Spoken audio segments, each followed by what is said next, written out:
What's going on, YouTube? I'm Anthony GREENO, and I'm going to give you guys just a couple minutes to arrive here before I hit the button and go ahead and start playing it. But I wanted to get some people over here, and you guys should be expecting this video to be airing at any moment. So I'm just waiting for a few more people to arrive. Looks like we got 10 before I hit that button. 12.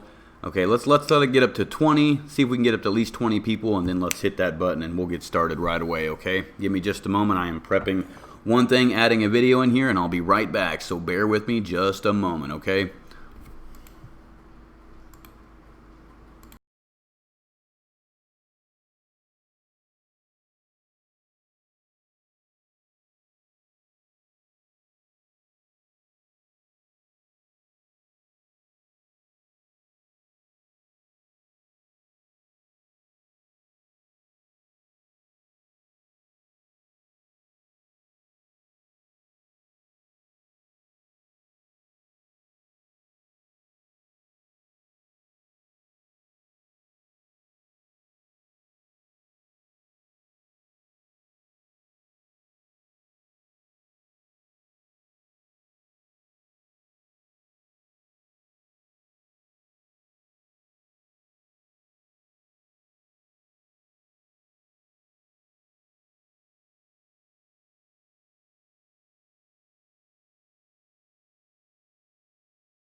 WKAT now comes with the new and improved podcast formula. That's right. WKAT will now be broadcasting the best podcast in North Central Indiana. And now we have on the line Henry Jenkins. And Henry is calling us from Dallas, Texas. Just want to say y'all rock, man. If you'd like to join the conversation, call in during filming hours.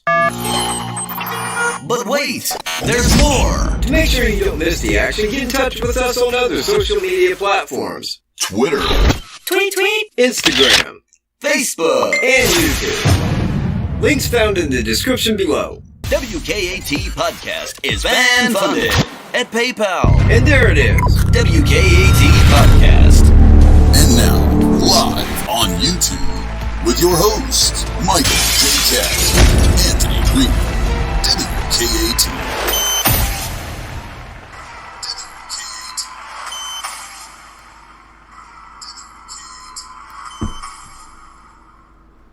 WKAT, and welcome, ladies and gentlemen. I am Anthony GREENO, the other half of WKAT, and this is a follow-up on the video that Wkat just did on his channel.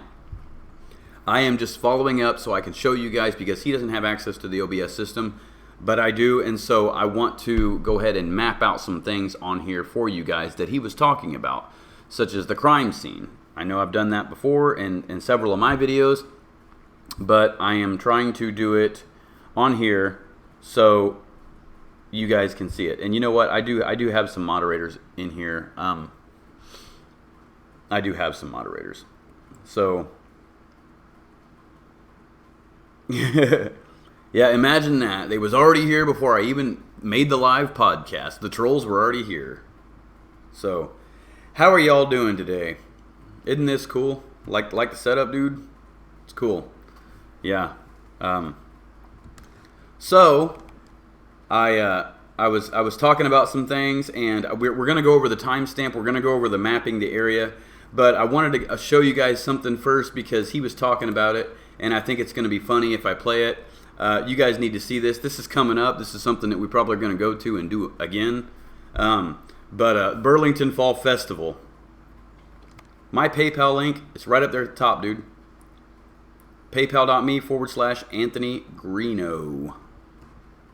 And yours is right under it, right there. So, yeah, so it's right there. Anyway, so yeah, I wanted to show you guys the Burlington Fall Festival video. You'll get a good laugh out of it. It'll cheer you guys up. And then we will get into the mapping the area. I'm still pulling up some things on here, and I'm adding a couple things over here. So that'll give me time to do that, okay? So while you watch this video, it's not a long video, watch the Burlington Fall Festival video. It's coming up again. Check it out. I'm going to have to hit the button a couple times because I need to like resize the video, but just give me just a moment. I'm going to play it for you guys. Enjoy the video. No parking in the grass.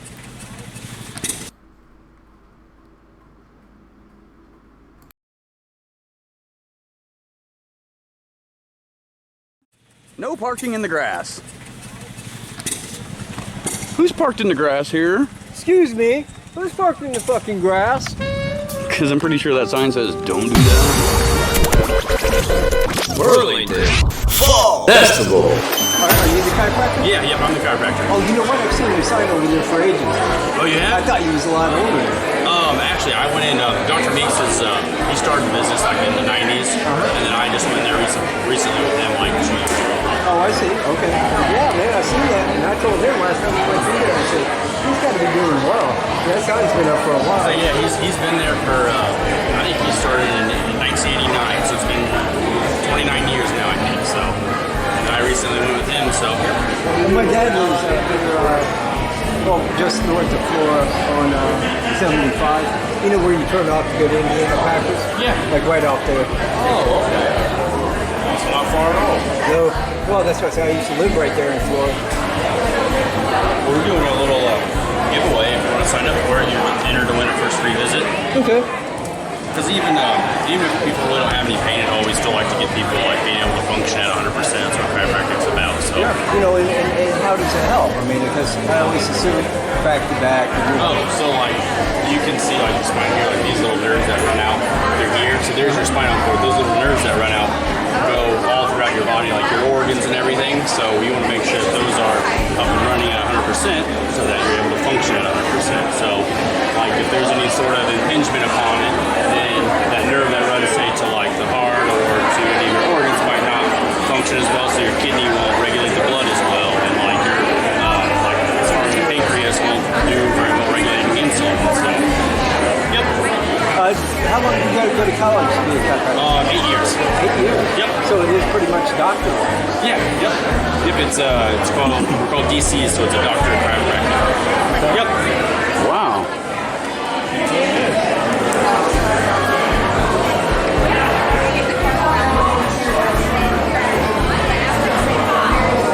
I'm like, yeah, synchronize, man. No problem. Oh. That was rather new.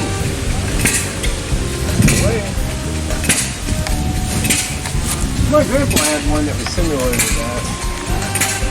Kind of similar. Yeah, they're little, aren't they? That's about That one's cool. Yeah, I like that. Jeff Brubaker. Fucking Brubaker owns shit, bro. Way up. Big John Deere right there. It's a cool one. That's 56, man. Owned by Deere. That looks nice for a 56. Owned by the Crews. Oh, no, not that Crohn's. Probably related to Redneck. Part of the family.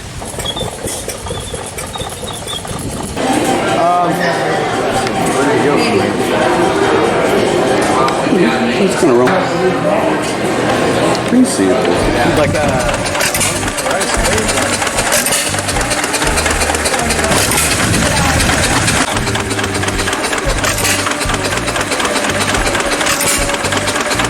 what kind of ice cream in there? It's vanilla.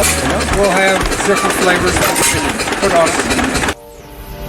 Who the hell is What's this bitch? With her panties in a twist. During the fall festival, we came across This bitch. who seemed to be dating.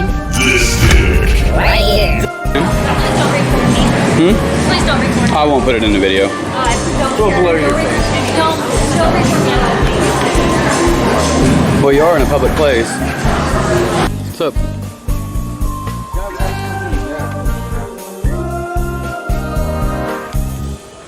I'm a love this. Can I talk to you back real quick?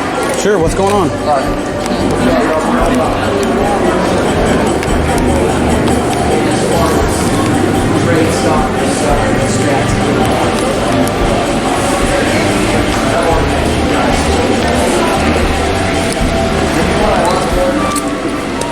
All right. People are complaining that you're video recording them. Okay. I'm just saying, you know. I don't know like what your intent is. I make YouTube videos. I got a media license. So, You have a media license? yeah. WKAT out of Kokomo. I was just letting you know people are complaining. You know, if I understand you want to videotape stuff, but sometimes you don't have to videotape stuff. You know what I'm saying? Right, yeah. You know what's making people uneasy. Because I've talked to several people that have confronted you apparently about it. Just one person has not to be on camera. Well, I'm just saying, I've talked to several people, so I don't want it to become an issue. Okay. Okay. It's kind of like you don't yell fire in a crowded restaurant. You don't. Right. You know, time and age of now is not to be recording in public. It kind of freaks people out. You do have a right, but I'm just letting you know that it's bothering people. Okay. Okay. I mean, I don't know why. I mean, I just filmed. You don't know why. I mean, I filmed. You know why. If they know who I am, But you they know what I don't mean? know Like, who you are. That's the problem. well, lots of people do. I mean, Well. the one lady that did ask, she said, "Can you not film me?" I says, Right. You know what? I got you on film already, but I'm not going to use that if you don't want that. Right. Okay. So, I mean, I'm just filming my day at the No, festival. I understand. But you know where I'm coming from. Yeah, I do. Okay. I All do. right. So if somebody says don't, Yeah, I told her I said I won't Right, film right, you no right. more, Okay. but I told her I said I've already got you. right. All right, yeah. So no problem. Just kind of be aware of what other people are thinking and how they're feeling. Okay. Yeah, I'll avoid those people over there. That lady or whatever. Yeah, I was just filming the stuff that's in here. They are the owners of AJ Creations. She's A, He's Jay. and they make. This shit. So, just who is this lady? Her name is Amanda. So on behalf of WKAT, fuck you, Amanda. Being a douche. We ended our day watching dogs catch frisbees. On that note, everybody, We're WKAT. I'm Anthony GREENO. I'm Michael J. Cat. We'll see you on our next Outlaw Media video. WKAT. Breaking the mold.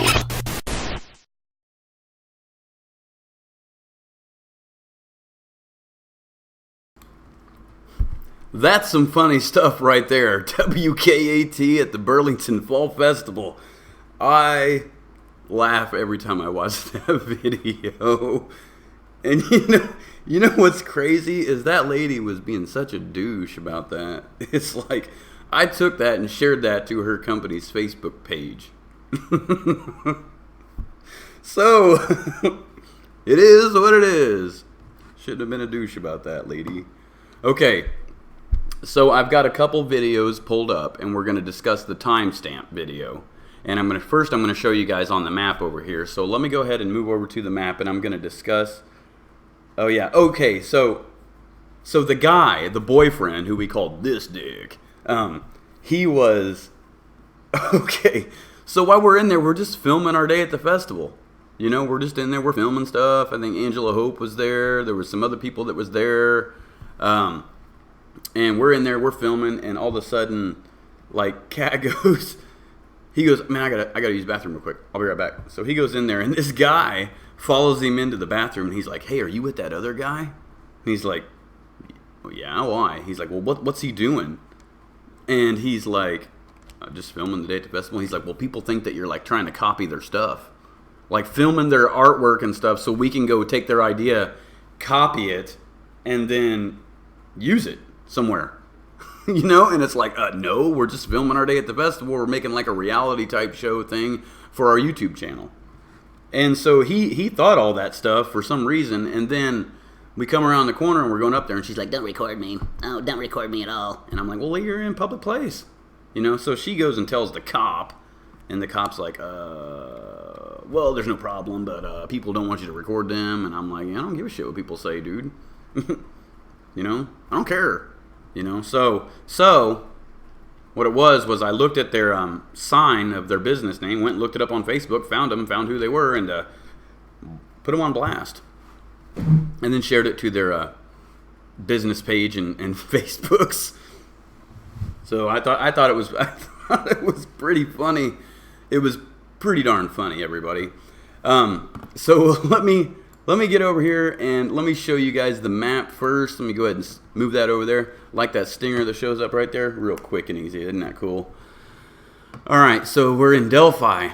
And we're going to change this right here to historical. And we're going to go back in time to this time. This is April 2017. For those of you who don't know me, or haven't watched my channel is Anthony True Crime Investigates now, but if you type in GREENO on YouTube, it'll be the top one. You'll be able to see it. So anyway, so in the timestamp video, we actually had the suspect parking here. That's incorrect. He would have parked here. Okay, so I do want to point that out, that we do have, and this is before we knew all this about the vehicle and stuff. So there was nothing mentioned about a vehicle, so we really didn't know where he had parked or if he even had a vehicle at that time. So the deal is he didn't park here, he parked here. Okay, so I'm going to show you this stuff, and I'm going to label it out as best as I can before I show you the timestamp so you guys got it in here. All right, so we have a car of interest, which is parked here. Okay, now I'm kind of doing this video along with what KATT's video was. So what I'm going to do is I'm going to show you guys the route. Okay, so he would have come through this way. All right, so up here, right past the Monon High Bridge, and coming up this way, he would have turned here, which this takes you straight into Delphi. You turn right here on County Road 300. You come around this curve. This is Anderson's, what he was talking about. You come down here and park your vehicle here. Because most people park over here in the general parking area. Yeah, we don't have Super Chat. Ladies and gentlemen, we don't have Super Chat on this one because you have to have so many subscribers, so many watch hours. So what we do is our PayPal links are listed on the other... Yeah, that's where he's saying that the guy the suspect had drove to, was right here. Okay, came up this way, around, and then parked here. All right, in the timestamp, like I said, it's going to say that he parked here. Incorrect. It's over here. So suspect parks here. Our PayPal links are paypal.me/Michael Stroop 777. If my moderators could post that in there, and my PayPal is paypal.me/Anthony GREENO. If you want to make a donation, you could send it to those. And if you want to make a donation to both of us, but send it to one, then just put it in the notes section on the PayPal and say, hey, this is for WKAT, or both you guys share it or whatever. And then we can send it back and forth to each other. But back to this. This is the car of interest. So the suspect would have walked down here. He would have walked this way.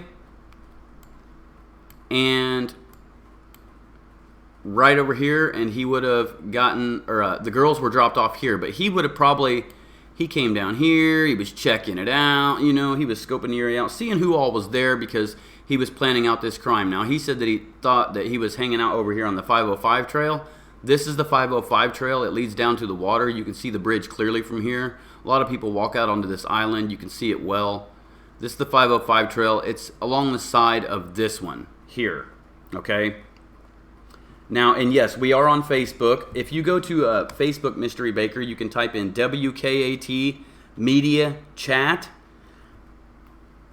And you can see us on there. But we are on Facebook. Both of our pages are on Facebook. I've got mine that's called Anthony GREENO. It's if you type in @True Crime Investigates, and I'm not sure what his fan page is called, but you can follow our fan pages as well. But WKAT Media Chat, I'll post all those videos in there every day. Okay, every day there's a video posted.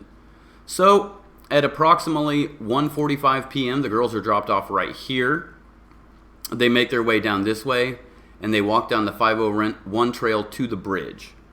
They get to this bridge, and at some point, there is a photograph taken of Abby, and it is taken right... Let me get to that point. The photograph is taken right there of Abby, okay? And what I can do is I can actually go through here real quick. Give me just a moment. I am going to go grab that photograph and pull it right up on the screen for you. So this is the photograph of Abby right here. All right, so here she is, and this is looking back towards the way they came. So Liberty is standing on the platform, which is the platform you can see right there, and she's facing this way. So Abby's standing right there in this picture right here. All right, there's the link to his Facebook page. Wait, that's not the link to your Facebook page, dude. That's the link to Bruce's Facebook page. Anyway, but there's the picture of Abby. So the girls get down here. They go all the way down here. Then you'll see the suspect walking around this general area. Okay, there's a tree back here behind him. And then after you see him walking, you'll see the hill. Okay, so this is the hill. Yeah, we didn't recognize the suspect in the jail.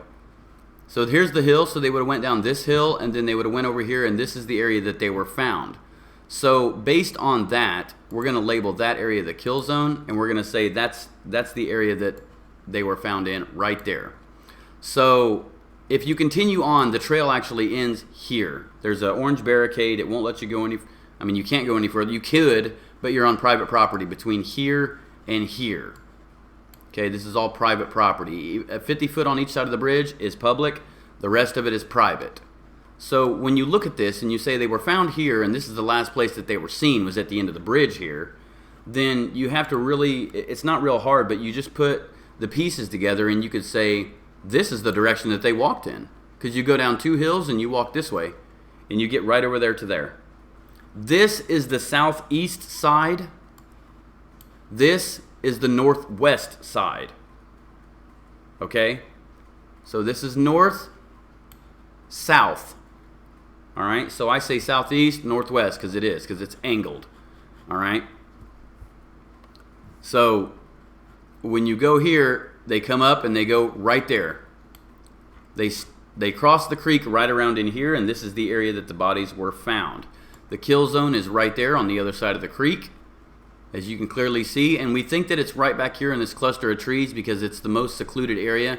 That's approximately 50 foot in. We do have that on here when we show you the video of our trip out there with Tony. Granted, we did that in the summertime.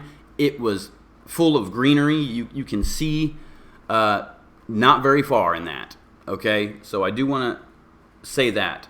Now, if you want to see my videos where it's more, where we did the reenactment, if anybody hasn't seen those, you can see the reenactment videos, and we did it in April last year, so the leaves are all gone. But the video that we did with Tony, you'll see a lot of leaves and stuff. But we walk all through this area. But this is where the suspect had killed the girls, and then when he left this direction. And the reason we know that he left in this direction is because we met the guy called the flannel shirt guy, and he went this way and parked, the girls were dropped off here. So he came this way, and then the flannel shirt guy saw him here. Okay? Right here. Flannel shirt guy saw him right there, and the suspect was leaving. And the suspect was heading back towards his vehicle. Okay? So the suspect was heading back here. Yeah, a woman and the flannel shirt guy saw him. So the suspect was seen right here by the flannel shirt guy. No one, you know what? The woman doesn't want to be identified, and we're not going to identify the woman because she asked not to. Because she's terrified. And if you watch the press conference where they released the sketch, 12 cut, the first sketch, he even says people are scared. It took them a while to come forward. They're afraid that the subject might be able to identify them because the person walking their dogs lives around that area, and they don't want the suspect to kill them. Okay, she's a scared lady that doesn't want to put her name out there, her face. So we're not going to do that. Anyway, so with that being said, you've got the idea. When Cheyenne arrived, she arrived somewhere down here. She took a picture. Flannel shirt guy was here when Cheyenne was here.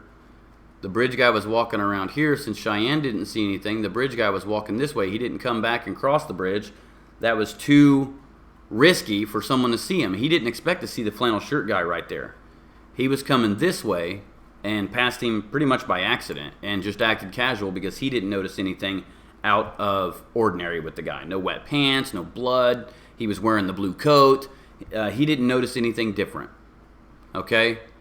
So, and no, the girls weren't taken away and then dropped off. It wasn't enough time because he was seen here without the girls at 2:47. So, watch the timestamp. I need you guys to pay close attention to it. It makes perfect sense when you really think about it. It gives you drone footage. It gives you a good idea on what's happening. So pay close attention to this timestamp. I'll be right back. I'll be in the chat talking to you guys, but pay close attention. All right? It's very important. Here it is. Coming up right now. WKAT is bringing you The coverage. He is the suspect. They are the victims. And for the past 12 months, they have investigated the case of The Delphi murders. 2 teen girls were brutally murdered near the historic Monon High Bridge. The killer remains at large. He is Anthony GREENO.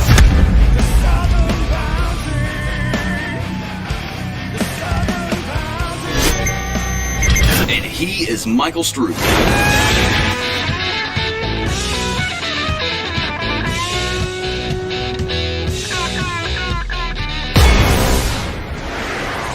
And together they are WKAT, a fan-funded news organization. hell-bent on bringing you The truth. Find out what they've uncovered.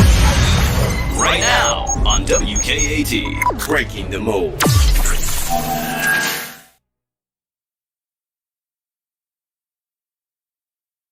February 13th, 2017. The suspect arrives at the Monon High Bridge Trail pre-1:30 p.m. This is the Freedom Bridge. It crosses State Road 25, the Hoosier Heartland Highway. The suspect made his way across the Freedom Bridge, headed toward that monument. He's headed southeast towards the Monon High Bridge. The suspect heads down the Monon High Bridge Trail, heading east. He gets to the pivotal part in about 14 minutes walk time. When he gets to this location, we'll call the pivotal point. This is a very pivotal point for the suspect, as he can see down the 501 trail, the 505 trail, County Road 300, and back towards the Freedom Bridge. This is a very pivotal point for the suspect. This pivotal point is where the suspect was also profiling to see who the victim would be. That's why this is the pivotal point. At approximately 1:45 p.m., the girls were dropped off at this entrance. When the girls arrive at 1:45, we place the suspect at the pivotal point. Now, the average walk is 13 to 14 minutes from the pivotal point to the spot where Abby's picture was taken. Now, for the girls, there was an 8-minute delay. It took them 22 minutes. What's the reason for that? We believe that the suspect contacted the girls, made contact with them, told them his wishes, they wanted no part of it, and they continued on their way. But the suspect had motive, and the suspect was going to follow them. Now, the girls made their way down to here, to the Monon High Bridge, where they went southeast to this point. This is the location that the picture was taken of Abby. Liberty was on that platform. And if you look here, we're going to rotate 180 degrees from southeast to northwest. This is the direction that that picture was taken in. From the platform where Libby took the picture of Abby to the south side of the bridge is a 6 to 8 minute walk. It's around this time that the suspect makes his way to the bridge.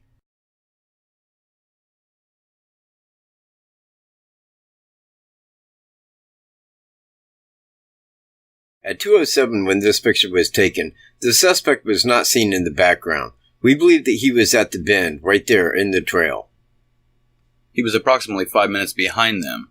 This is the suspect's line of sight. Now let's take a look at the condition of the bridge. Now on some of these photos it looks like a straight platform. But notice the gaps in between. These are very big. A foot could fit through this easily. And if you do, it's a 70-foot drop to the bottom. Look how weathered they are. Some of these are missing. And they're also big enough that you could actually fall through. This bridge is very unsafe, but it's still walkable. Look at that. Now I'm sitting underneath that area. Because the suspect was following at about 5 minutes behind him, once they followed south on the bridge, the suspect appeared. He was walking hurriedly across the bridge and looking behind him for hikers, which tipped Libby off. She put her phone on video record and caught that image of him at about 2:17 p.m. The suspect abducted the girls at approximately 2:18 p.m. This is an audio clip of the man saying down the hill. Down the hill, down the hill, down the hill, down the hill. The suspect ordered the girls down the left side of the hill, which you can see here from an overview. He did this, and it indicates because the crime continued in that direction. Their bodies were discovered about 105 yards away. Now once he takes them down this side of the bridge, he comes to a private driveway. From the private drive down to where the bodies were left is approximately a 3-minute walk. The suspect wouldn't have had him go down this hill alongside the private drive. It is way too steep and would have followed this approximate path. Now, once they got down to that secondary car path, they walked hurriedly along. The suspect wanted to get as far away from the bridge and anyone's eyesight as quickly as possible. They followed that secondary car path down to the creek where he had them cross at. Now let's go back a few minutes to where the girls were actually abducted. Okay, so today we were with Flying Frank, and he brought the drone to get some professional shots for y'all. And we took the drone, and we wanted to see what the entire area looked like. And so what we did was we took the drone, and we went down the creek, and we're going to show you that here in just a second. Okay, there's the drone path, and there's the walking path, and there's where the bodies were found. Now, from the time the drone takes here to get to the area where they crossed the creek is almost the exact same amount of time that it took for them to walk there. So let's pretend that the suspect is walking the girls down that hill, the private drive, all the way down into the creek. And when this drone arrives there, that's when they would cross the creek. Now, where would the suspect escape from? The evidence that we're going to show dictates that the suspect left to the northern route, Ronald Logan's property, to get back to the main trail. As crossing the creek again, refollowing the footsteps that he had taken, and then crossing the bridge would have put him in eyesight of fellow hikers that was coming toward the bridge. He didn't want to be seen down there and be noted as a person of interest. So again, the suspect would have escaped on the left side right there on that hill on Ron Logan's property, not the right side. So let's go back for just a second. Okay, so as the suspect is walking the girls to this area, okay, they left at about 2:18 to 2:19, and they'll arrive over here at about 2:22. Now, in just a second, we're going to show you an overview and show you pictures of people that we are known to be there.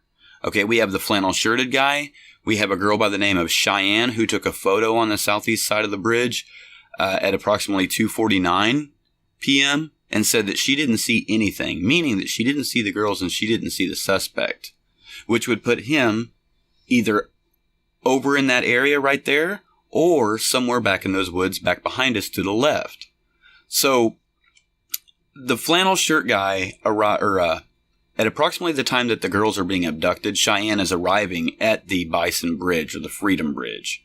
About 10 minutes after her, when she gets closer to the pivotal point, the flannel shirt guy is arriving at the Bison Bridge.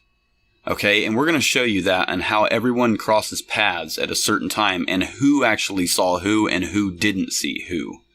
Now, right up here, this is the location that the girls crossed the creek. The red lines here pretty much indicate where the girls were at when they arrived at the creek with the suspect. Now, they was told to cross the creek. I assumed that the water level was deeper than what it was that day. So I doubt that Libby's phone would have got destroyed in crossing the creek and halted the recording.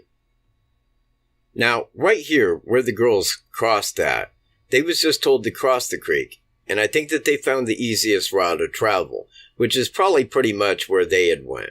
The bodies were left 50 feet inward, and the approximate time that they got there was 2:22 p.m.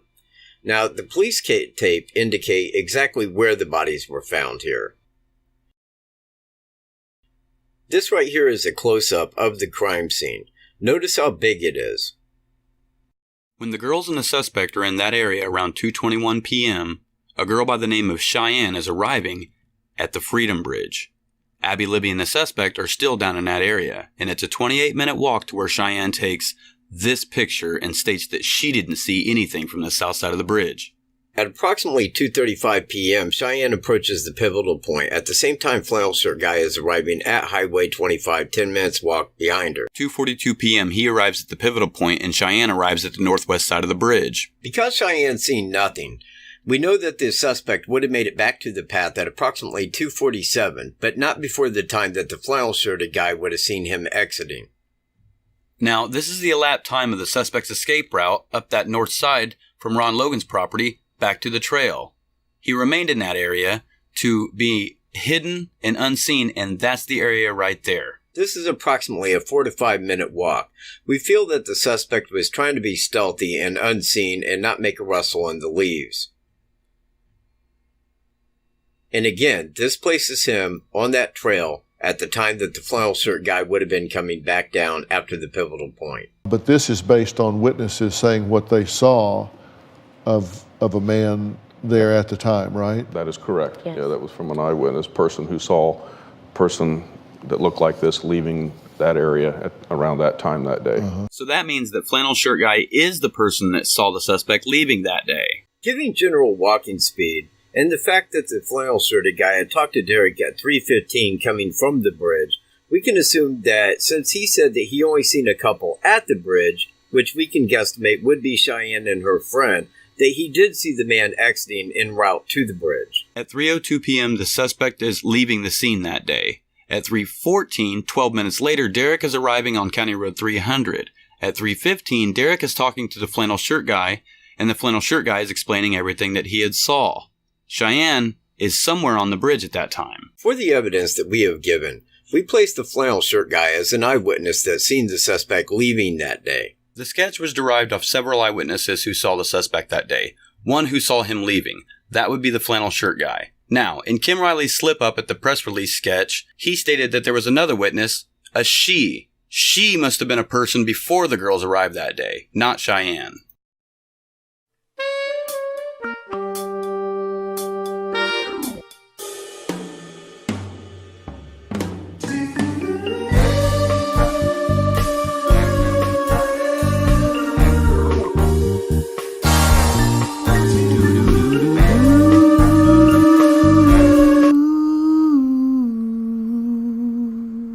Oh, we're back. All right, ladies and gentlemen, I'm back. So, I wanted to basically go over that a little bit. I mean, it's kind of I like that song. Yeah, Lounge Lizard is the song name. So there it is. Okay.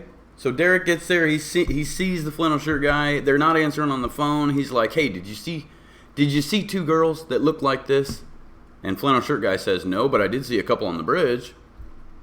A couple, meaning he saw a couple girls, not a couple like a man and a woman. There was no people under the bridge having sex. There was no people under the bridge fighting. It was Cheyenne and her friend. That's who he's seen.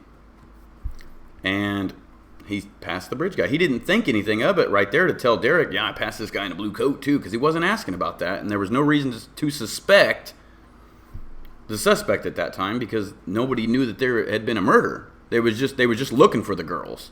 It was just like, I can't find, or they're not answering, "Have you seen him out here?" "No, I haven't." Okay, but I did see these two girls. So yeah, it wasn't an emergency. No one knew anything at that time. It was just like Derek was just out there like, "Well, you haven't seen him? Okay, so I'll go walk down the 505 trail and check him out. And check it out and see if I can find him." Then he doesn't find them, and then you know, he doesn't find them. So then he comes back, and then he starts making phone calls. He's like, hey, you know, they're not answering. And that's when they started looking. So,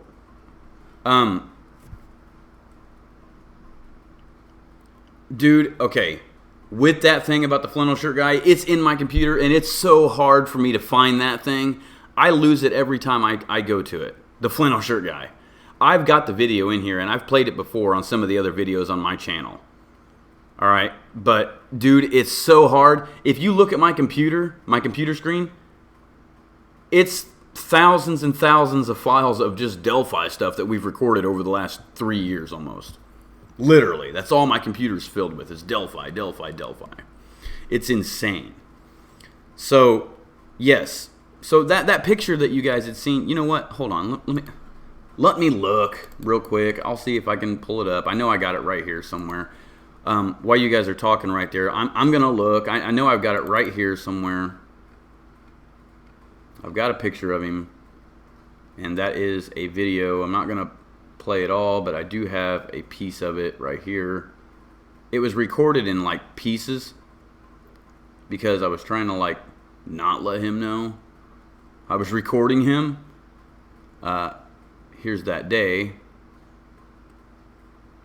Let me see if I can pull it up to that exact part. I've got it right here. There's Daniel Nation stuff. Wow, this thing goes back some dates.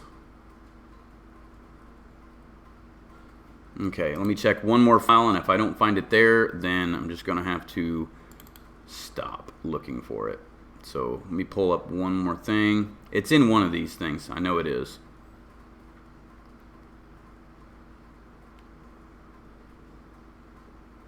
Okay, I think I'm somewhere near it.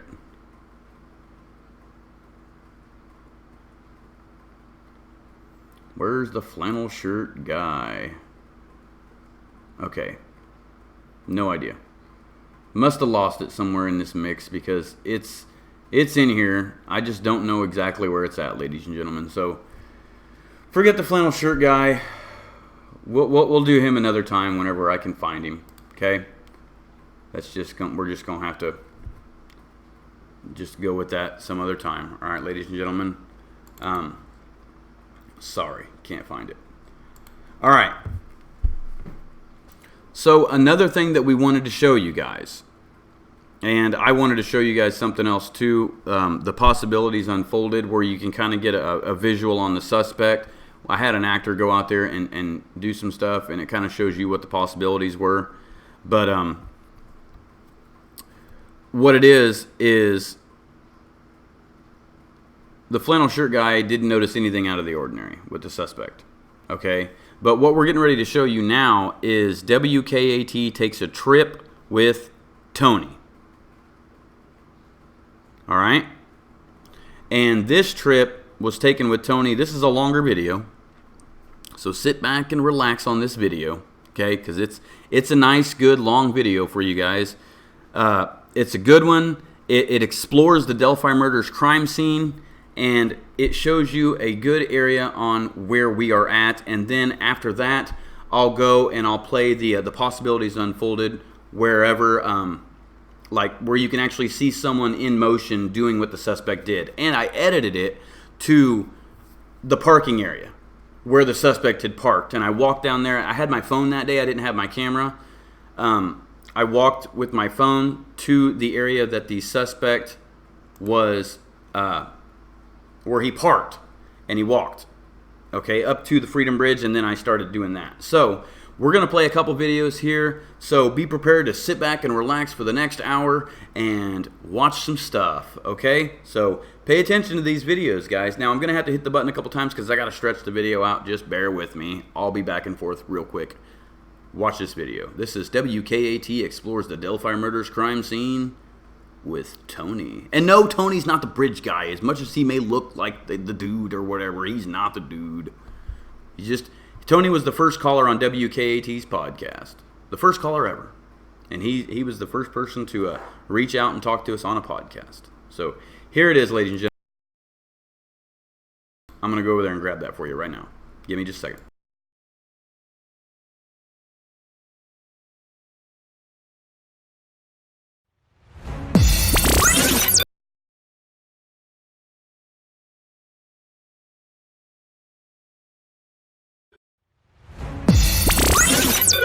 Thanks for getting here on time with us, YouTube.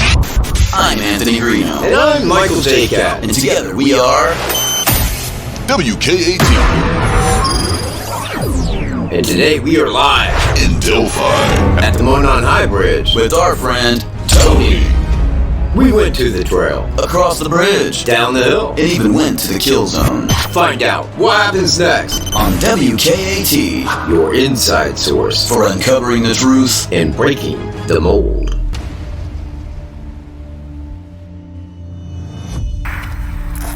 What's going on, YouTube? Today, you get to see the tough terrain that we go through to get the footage you want to see. I'm filming him, filming me. Hey, this is different. This is different. We don't do this a lot. Say what's up, Tony. Wasn't here. Oh, there's another one back there. Okay, so this is new. Did they put lighting out here? Anything different? Cameras? Well, it's got electrical. Hey, look, right here. While walking the 501 trail, we stopped to film a mushroom that was growing out of the bench. This was also a good time to show Tony the video quality these cameras have. Oh, you did.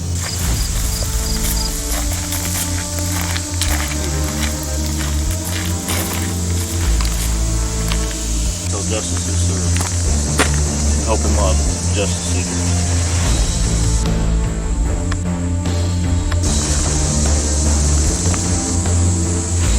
You could be on the other trail, and you could see that you could switch back and forth between the trails. You could also, there's so many places out here that somebody could be hiding and watching. And, you know, that's one thing that really stood out to me upon visiting. This is your first, how many times have you been here? This is my second time. Have you crossed the bridge yet? Partially. Partially? What was your first thought when you seen the bridge? I was shocked as to how dangerous it was and how many large gaps there were and how many non-flat places there were coming across the wood. But it was very surprising to me. Hey YouTube, what's up? Are you having a good day? We know you are. You're with WKAT. Live. With Tony. At the Monon High Bridge Trail. With Tony. Tony Garner. No, dude, I was stopping. I'm like, fuck. Well, you're not as bad as mine. I can tell you that right. So as we're crossing it, tell us what you got to do, Tony, to cross this. Can you look up and just walk across this thing? There's no way. No way. You know, even, I mean, of course the photo looks like he's very suspiciously trying to keep his face down. No, he's just trying not to die that second. Mm-hmm. Exactly. So, and if you think he was an idiot not to notice them filming him, no. Because you can't look up. He could, I mean, watch it all. You can't. Plus, I feel that as he's going on, he's looking behind him here and there to make sure nobody's hiking up. Yeah. That probably tipped him off immediately. Alright. Man, that felt like soft. They do. Some of them do feel soft.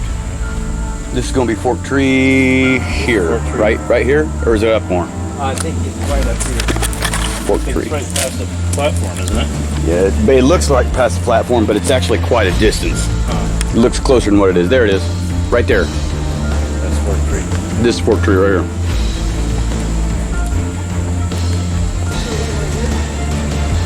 Oh, well, shit. Yeah, you're right. There it is, yeah. You're standing right by it now. Gosh, these leaves really screw you up. Crossing the bridge in different seasons is truly an amazing sight. In the summer, when all the greenery is at its best, it's hard to tell how big it actually is. 853 feet long, 70 feet high. Okay, many of you have seen in some of the previous videos of me climbing into an area that's underneath the bridge. And many of you have asked, where am I sitting when I do that? How do I get down there? Right now we're gonna show you. Take a look at this. Take a look at that. That's a 70-foot drop to the bottom, but there's these steel beams right here. all I'm doing, people, stepping down onto that, straddling this, and we're good to go. Now I can even get down onto that one and stand. I'm not gonna do that because that's dangerous. Do not try this at home or the Monon High Bridge. Or at the Monon High Bridge. If you got one at home, please don't attempt. How's your day going, YouTube? We know it's fantastic because you're live with WKAT at the Monon High Bridge Trail. Welcome. So if you put your right foot right here, put your right foot right there. It's okay. Where I am placing my right foot right now is the same place that Abby had hers in the Snapchat photograph. Tony is now standing in the same spot. Here in a moment, you'll see a comparison between the two images. The picture of Abby. To get a full understanding of the crime scene, we like to explore the entire area on foot. Compare it. And also by drone.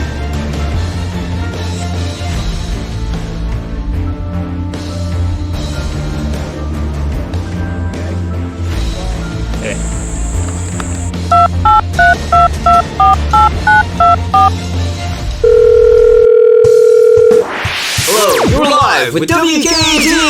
Who? WKAT! What's that? Need we spell it out? WKAT. A fan-funded news organization. Hell-bent on bringing you the truth. Right in your f***ing Bible.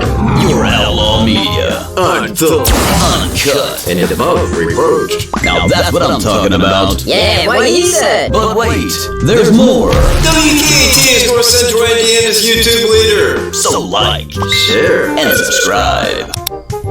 Finally, a YouTube channel with some balls. Wham! That's it. If you want to call WKAT, go to our Facebook page, WKAT Media, and click the call now button, and you'll be live with WKAT.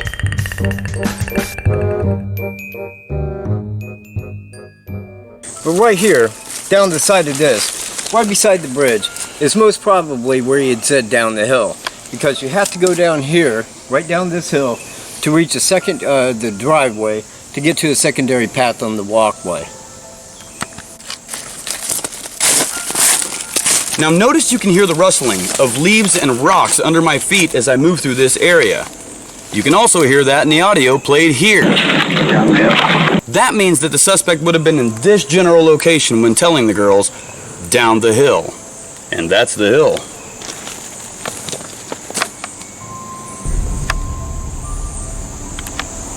There we go.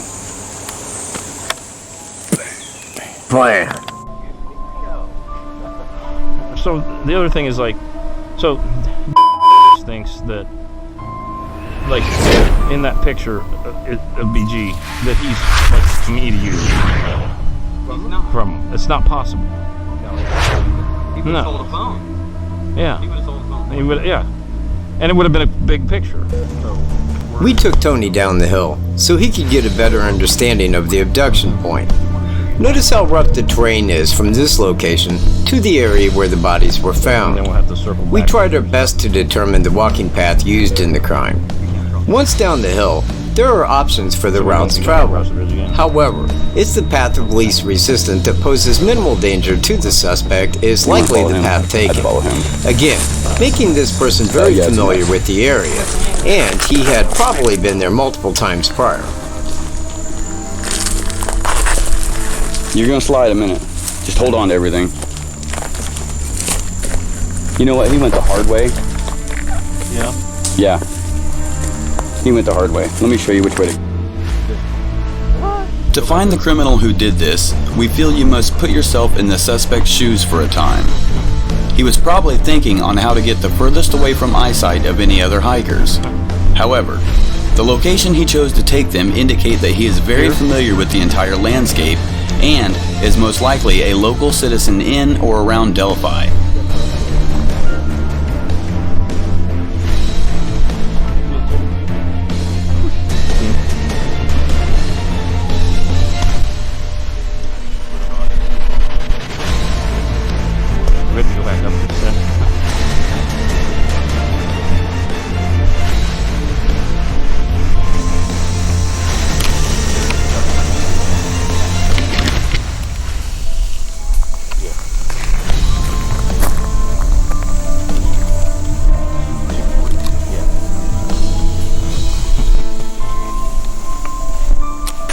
We're going down the hill. Trying to anyway. It's a little bit tougher than what we thought today. It rained last night, so it's slick. Trust me, everyone falls.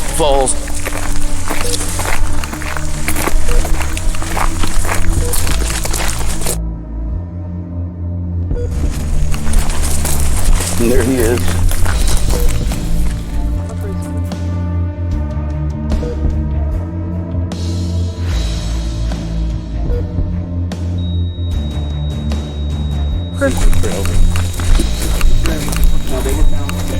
This is why we sit down the hill. Yeah, this right here is the second one. Not here. You know what I mean? Because this is really, really steep, man. But there is a second hill right here. It's straight out to the front there. And down under there. So then this way, you think? Yeah. No, because see, this right here is still a trail, still a walking trail. And this here is the second one. Kind of in a way, doubt this was the hill he was talking about, because they were already on a trail. It was probably there at the bridge, but...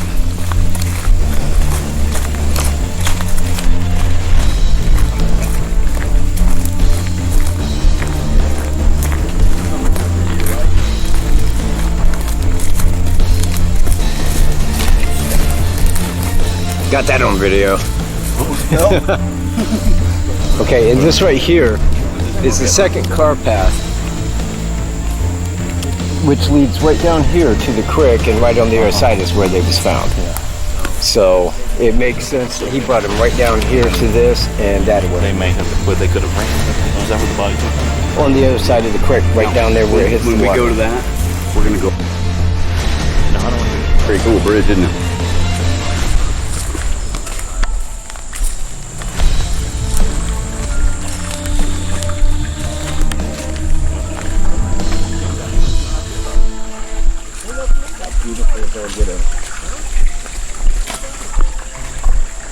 Yeah, really. Mm-hmm.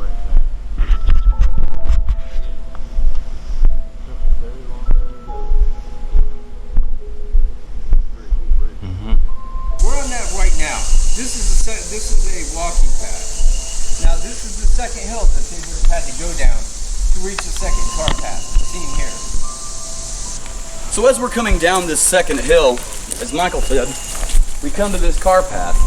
Now approximately 105 yards away from the end of the bridge is the spot where the kill zone is on Ron Logan's property. He wouldn't have had him go down this hill alongside the private drive because that is way too steep.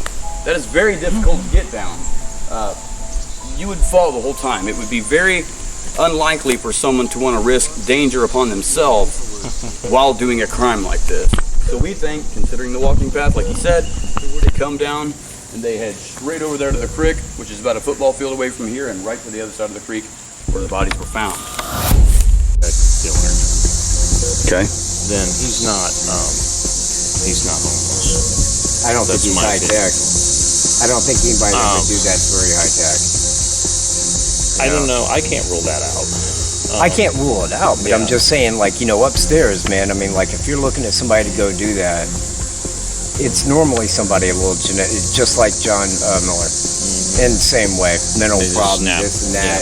You know, you can tell looking into their eyes something's wrong. But what leads me to think that it's high tech is, you know, first of all, as far as we know, that there wasn't much DNA or evidence left at the crime scene.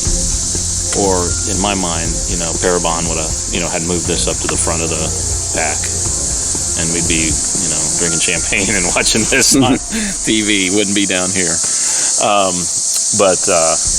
know, that's what I think. That's what. And the other thing is, you know, I still can't get away from the dates. You know, I mean, to me, like if this is somebody who is trying to, you know, send a message of evil, the 13th, the day before Valentine's Day. You know, that's very targeted. And then if he was able to say obscure the DNA with bleach or something, you know, that's somebody who really thinks things through. That's not a homeless guy. That would be. Yeah. But you know what? The crime didn't take that long. No. So this I mean, was done and to me, that kind of says that he got over there, man. Shit was said by the girls. He went off. It happened quick. Once he killed him, he's like, I'm out here. I gotta go. You know, and left. But again, you know, it's speculation because We don't know. We don't know the motive totally. I mean, I would assume sexual off the go. But, you know, when he killed somebody, if that was the first time, because he don't have DNA in the database, that could have freaked him out. See, I think there's no way that this guy at that age just starts doing that. Exactly. He's just never been caught. He's killed before. There's no doubt in my mind that he's killed before. Who he's killed, we don't know. But he's done this before to have the confidence to try to pull off, you know, 2 people. I don't know if he's confident because when he killed him, he boogied. He left. You know, it doesn't really show a high degree. I mean, it does, you know, go commit the crime or try to like that. But at the same time, when they was dead, he's like, you know, when he left. So if he hadn't killed before, he would again. Now, you know, he's done that first one. You know, I mean, I was reading a thing about how historically, like, when a lot of these big serial killers stop, it's when they have a close call. Like somebody that beats their ass, like Golden State Killer. He one of the victims, the husband gave him a real thrashing, and then there was like the killing stopped basically after that. And so sometimes, so this could be a close call with him being videotaped and so on, that he might hold off for a while. And not want to do that again for some time. What if somebody else records him?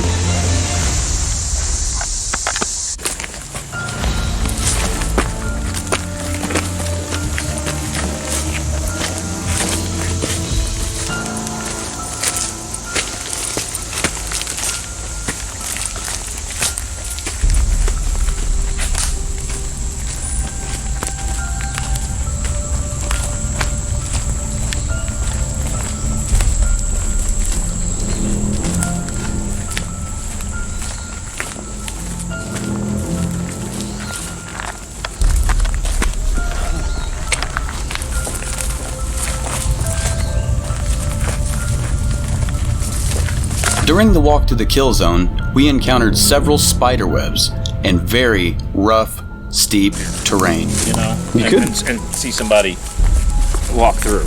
I mean, you could be sitting right here, you know, and no one would notice because you're focused on your trail and your bridge and everything like that. But you could just be sitting right here. But if it was in February, I mean, you can see right. You could. Yeah. But what's the chance? You know what I mean? Who's looking? I didn't look for anybody over here when I came. Right. This is Saturday. Hey, dude, we didn't see the rainbow yesterday, for that matter. On a Saturday. There'd be some people out here. People interested aren't making. Look at these mushrooms. That's not amanita. Is this amanita muscaria? Nope. No. That right there, it's a. Since the flannel shirt guy claims to have passed the suspect at around 2:47 p.m. near the pivotal point, and Cheyenne seen nothing, the area we are walking through is the area the suspect would have escaped from. Okay, there's our walking path. He right wouldn't there. have walked back across the creek, up the hills, across the bridge again, because he didn't want to be seen. Crossing the flannel shirt guy was a major error by the suspect. It took GREENO 7 minutes to get quickly from the kill zone to the area the flannel shirt guy saw the suspect at. Medical plan. I got over a half a pound right there out my yard. 55, 100 acres. And then what do you do with it? Sell it. This year it's $900 a pound. 900 a pound. That's money. There's rules about that now, right? About how much people actually. Not really, not in Indiana. Because you can't go out. I mean, if it was like per day, you'd still know right back to And I where to wouldn't go. tell on you. I'm just saying, I just think that they were trying to pull that out. Up in Michigan, it's illegal to take it. It's illegal? Yeah, because back in the Depression, everybody went and tried to grab it off. It was disappearing. It's getting a little weedy here. Stay right there. Okay, tear it down. Yeah. I got the spider web, but you guys threw it. There's the deer stand everybody talks about.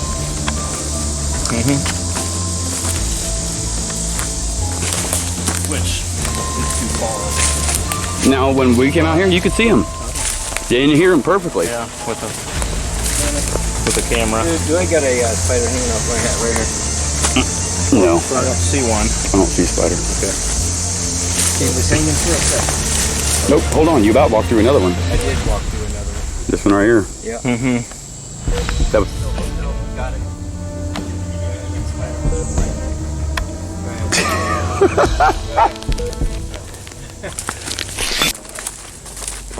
If you have friends that are into it, they're more interesting.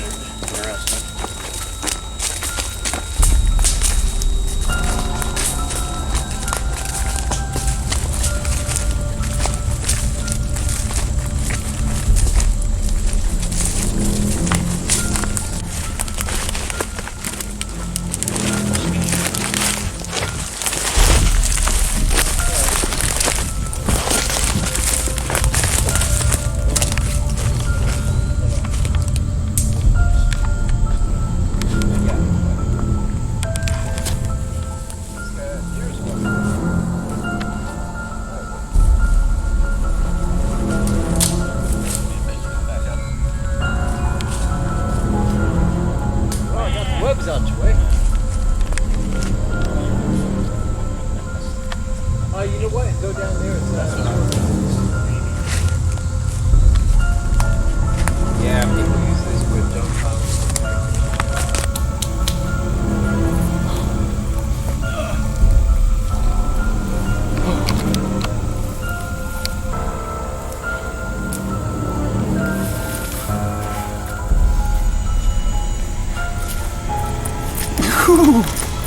Well, that's tough.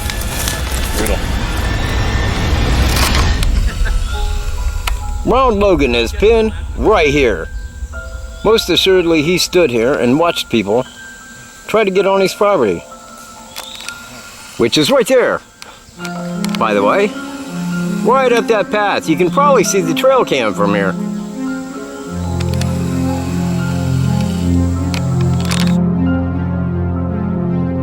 Today's route traveled is shown on the map. We started our day across the bridge, went down the hill, discussed various topics right about here, and then we came back across that same area and walked around the north side, past the deer stand, which is located right about here. And then we made our way to the cemetery. Then we used the walking path that leads straight to the area where the corner of the cemetery meets Ron Logan's property. There is a walking/horse path from that area to the area where the bodies were found. We made a mistake and went a little bit too far, right about here. And then we went over to the kill zone, which is located here. Then I took the possible escape route that the suspect used back to the cemetery, then to the pivotal point. This is the area it took me 7 minutes to arrive to. This is where the suspect was seen leaving in this direction.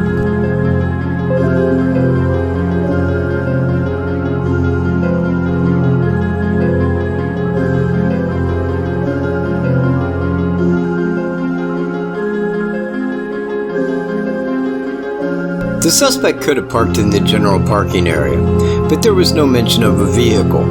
Since no one reported any hitchhiker they picked up matching the suspect, it means he walked somewhere close and remained hidden.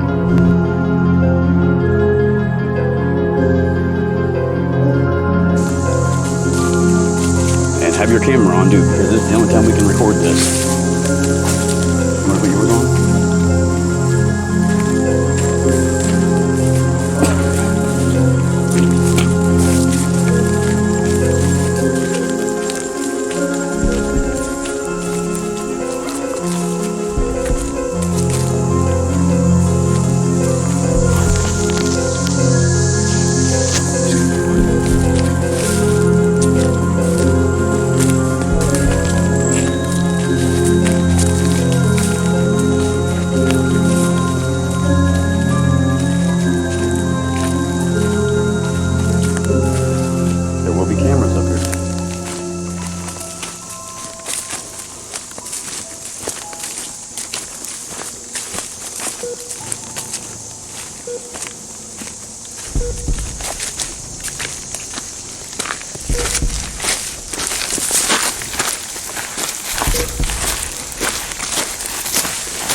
Can you do it? Just walk fast.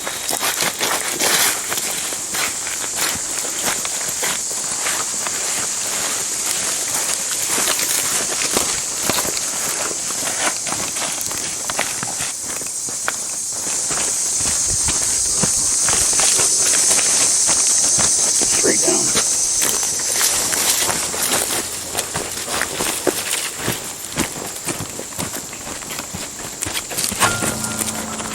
Okay.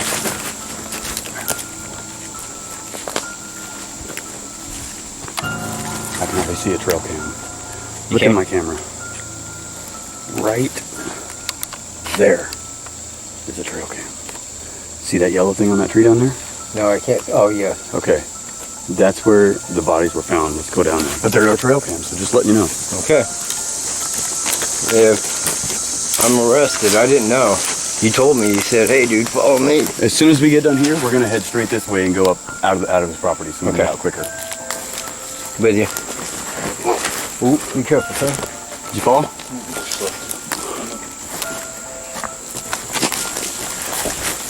I don't want to lead the way like I know what I'm doing now. That's GREENO, man. GREENO said shit.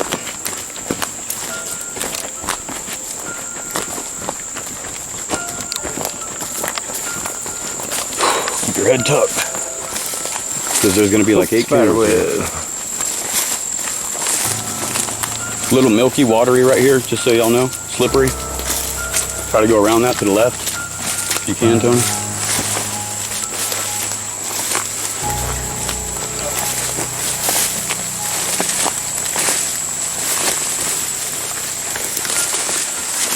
Yeah, and I already know this is the area. You can see it's the area. I'm looking for, where's Kay's property? Where's the, right there. So we can hike out a different way. We're going to go straight out that way. All right, we're right up here, guys.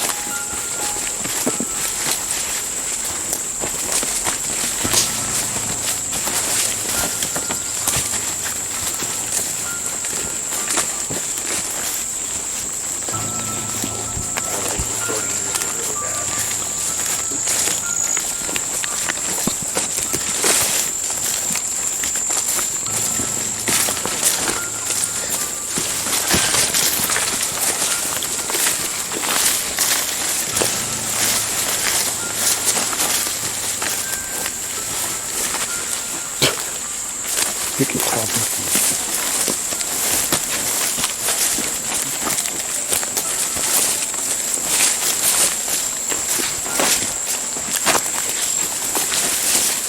Yeah, that's because there's nettles right here. It's probably what's doing it, Tony. I can't tell what's there. Do what? I can't tell what's right there. Yeah, it's, you know, I was thinking like right in here, dude. See right here to my, right here? Like bam, right there. Where's that big tree that we crossed at that one day? I'm gonna go to the edge of the creek and find out where we're at. Okay. Cause it's like right here, dude.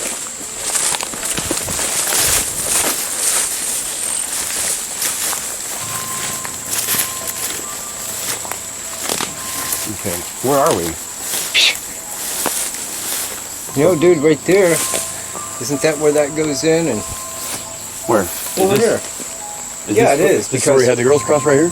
No, man, it's just to our right, dude. It is? It's back there, yeah, because see right over there, look, straight across to their side right there? Yeah. That's where we came in. It would be back that way, just a small piece. What are you looking for? Where they was left at, the kill zone. Because right there, see how this right over here's got that limestone on it? Look, yeah. Right there is where the secondary car path comes in. So they was left right up in front of us. To right our here. front. Nah. 50 foot in. Right back here. Yep, spider web. Good job, GREENO. Right there. Right here's the cluster of trees. This is where the cameras were last time. Right in here? Right here. They were all right here. They were all sitting right here. Yeah. It only burns for a minute with metal, though. Yeah, no, right, it's poison.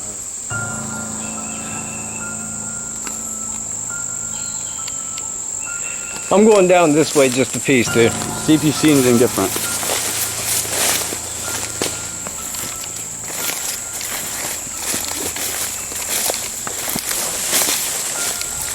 Because I don't think he made him cross up right there. That would have been a little much.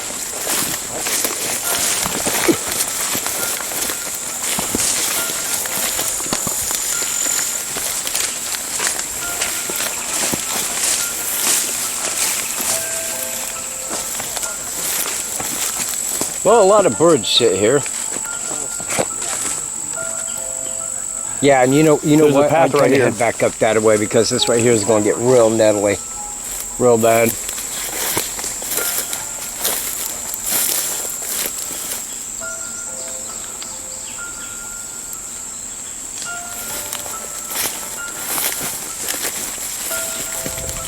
That or it's right here, bro. As a matter of fact, I think it's this one. Right yeah, there? it's right here. This is it. Come right up here, Tony. Just keep walking straight. And you're gonna hit the path. See it? Right here. Right here is where they were found. Right here. Right there. Huh? Okay. Yeah, you ready to head back? Huh? Yeah, you ready to head back? This is the kill zone right here. This is the kill zone. It's just like, look at these things right now.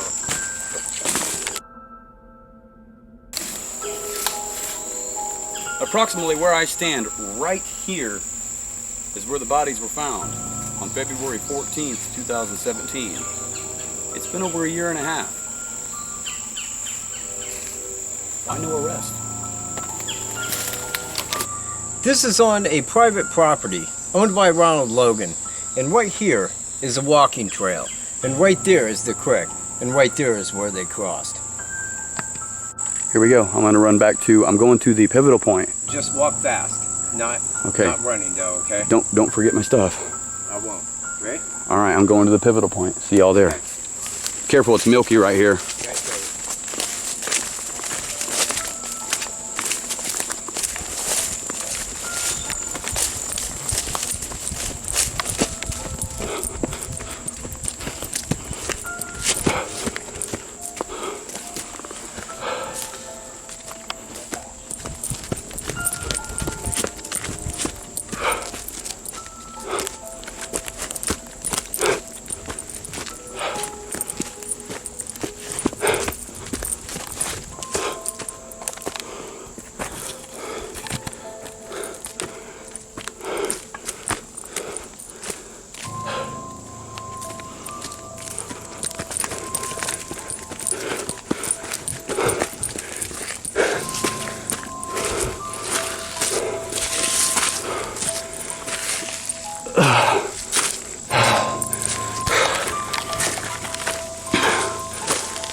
Come on out. Get him too.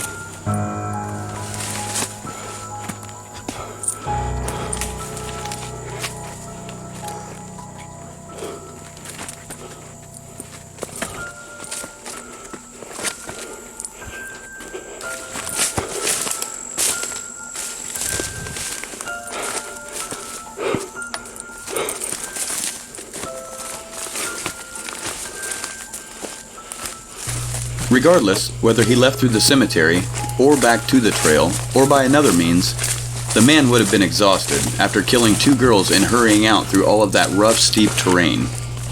You can time my route back up to the cemetery, and from there, I headed back towards the pivotal point, when the camera ran out of memory. Thanks for spending the day with WKAT, Tony. We'll see you all in the next Outlaw Media video.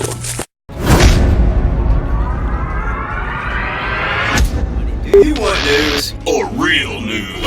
WKAT is fan-funded, meaning What you get Is the uncut truth. this channel operates solely on your donations. for all upgrades. If you would like to make a donation, please visit our PayPal donation page. Right here. Donate, sit back, and get some truth right in your face. Your mom's preferred spot? Now that's how you donate. It means stuff to WKAT and your quality of news. So once again, click that button. WKAT.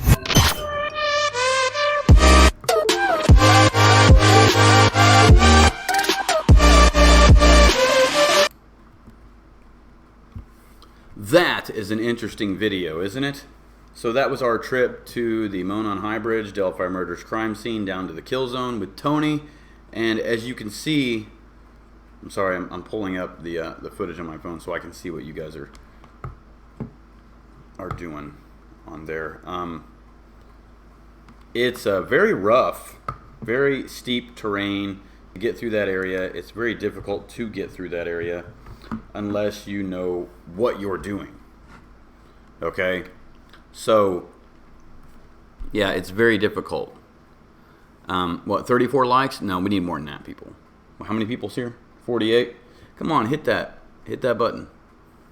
We need some more likes, people. We need some donations. We need some likes. This is very time-consuming stuff that we do. It's a lot. It costs money to go. It costs money to get out there, you know, get around to these places and do all this stuff. It's very time-consuming. It costs a lot of money. If you think about everything that we've done, it's a lot. I mean, no matter which way we go, we'll be in the red on this one.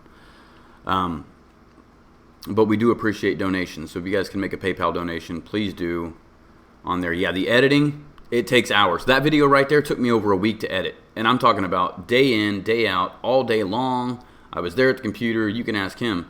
Sitting there doing all this for hours. Hours and hours and hours. I mean, literally hours. It's just me stuck at the computer going click, click, click, click, click, click, click, click, click, click, click, click, click, click. And then there was times like when I wouldn't like save it for a while and I'd be like deep into it and all of a sudden the computer would glitch and freeze up and I'd be like, oh, dude, oh my gosh, dude, I just lost it all. I have to start all over again. That was like 4 days of crap. And now I got to start over. And that's like what makes you want to pick up a sledgehammer. Just be like, wham! You know? It's like, dude, no. Yeah. Yeah. It's like, what, dude? No. My tongue's blue because I've been eating these Freezy Pops. Oops. Just spilt it. Yeah. So, yeah, dude.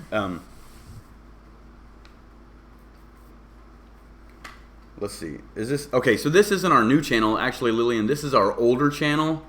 This is WKAT. So Michael has his channel, I have my channel, and what we do is WKAT is where we make videos together. WKAT.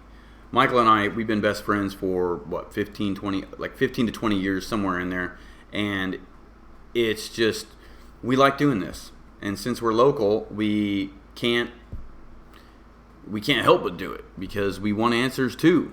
Because we're from here, you know? we want the answers just like everyone, and we have the ability, and like Randy, we can go out to these places. We're right here. We can go out to these places and get the footage that people talk about. Can you climb up from under the bridge? Well, let's go do it. You know, we do a reenactment. We did all sorts of stuff, drone footage, everything that we could possibly think of. We did it. I've walked through the creek from the bridge to there, from Delphi to the bridge, everywhere. We went to the kill zone. We've been to Ron Logan's. We went and talked to the person who admitted to the murder, who was that was a hoax, a false confession. It's a big thing that we are doing. Now, for all you newbies in here, if you want to see it in real person view, the deer stand theory, which I'm going to show you here in just a second, actually, in this other video. I mean, I'm not going to say, like, I don't have, like, a 100% person I'm going to say suspect. I don't name that because, personally, I think that if I've got a suspect in mind and the person is not in jail or anything like that, and people need to think about this. Let's say John Doe down the road you think is the person, and he really is, and you post that on Facebook, or you say that in a podcast, and you say, you know what, John Doe is the dude, and he's watching that, he's going to be like, I'm gone. They know who I am now. I'm out of here. So I don't say anything like that. I'll give persons of interest and say this is what this is and show you guys what it is, but I won't say this is the person. Okay? So we're going to show you where the deer stand is and show you all that footage here in just a second. Yeah, I'm going to show you all that footage right now, actually. I've got that video pulled up. It's called Delphi Murders, The Possibilities. This gives you the possibilities that could have happened, and it shows a person. We dress like the bridge guy. We filmed this, and this is the most recent video I put together doing this. Okay, so I'm being told to check my PayPal, and I am checking my PayPal right now. I am checking it. It is going around and round and round and round and round, and there it is now. Okay, wow. Yeah, I'm seeing it. There are two, Nancy and Faith. Nancy and Faith made PayPal donations to me. Thank you very much. You know, you guys can also, oh, I think you did make one to Michael. Okay, you did make one. So, thank you very much. That is greatly appreciated. We appreciate that very much, ladies and gentlemen. That is greatly appreciated. And that helps us do what we need to do to get out here and do these things. These cameras cost equipment, or cost money, the time, everything. So that is greatly appreciated, ladies and gentlemen. Thank you very much. We do greatly appreciate that. That is what I call keeping it Southern style, y'all. So this video right here is not a long video like that. I think it's probably like, what, 12 to 15 minutes. And then after this video, I think I'll talk for a couple minutes, and then we'll go ahead and cut it out. So we probably got about another 30 minutes left of talk. Okay? So I'll call it right at 2 hours, and we'll be out of here, because I don't want to just dip out right after you guys made a donation to me. I feel that's disrespectful. So this will give you guys some answers. If you guys want to see it in real person format, this is a video I made. I don't even know if Kat's seen this one yet, but he's kind of seen parts of the reenactment, but this is the newest one I put up. Now, when you get to the GoPro footage, you're going to have to turn it up, because that part is filmed on the GoPro, and I had the GoPro in the case because my camera ran out of memory at that point. Some of it doesn't even have any noise. I just played music behind it. But this is very well put together video, I think. It's my newest one. Shows the possibilities, and I tried to put all the possibilities into one. Here it is. We did the Snapchat test on the bridge. We did the scream test to see how far you could hear a scream. Yeah, I don't know if you've seen this one, Kat. You're in this one too, but anyway, we're going to check this one out real quick, and I'll be back right after we play this video. And remember, I got to hit the button a couple times. So, it shows the possibility of a gun and a knife. Here we go. Got to hit it a couple times first.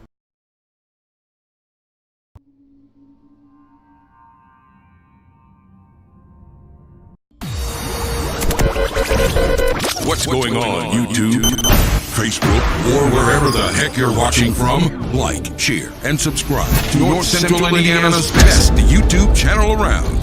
This is Outlaw Media. WKAT. Unfiltered, uncut, and above reproach.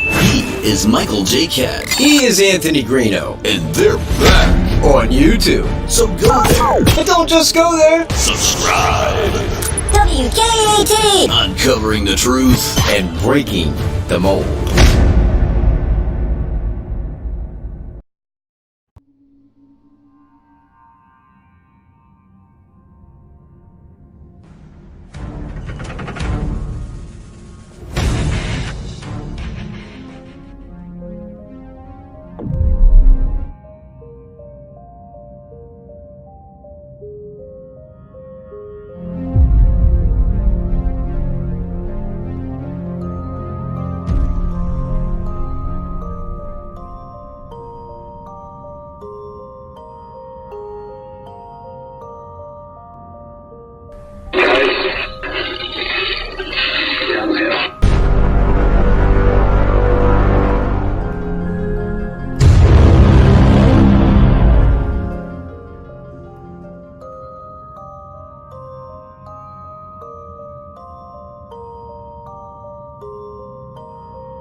if you're standing right here, the tree stands over that way, you can't see the tree stand at all.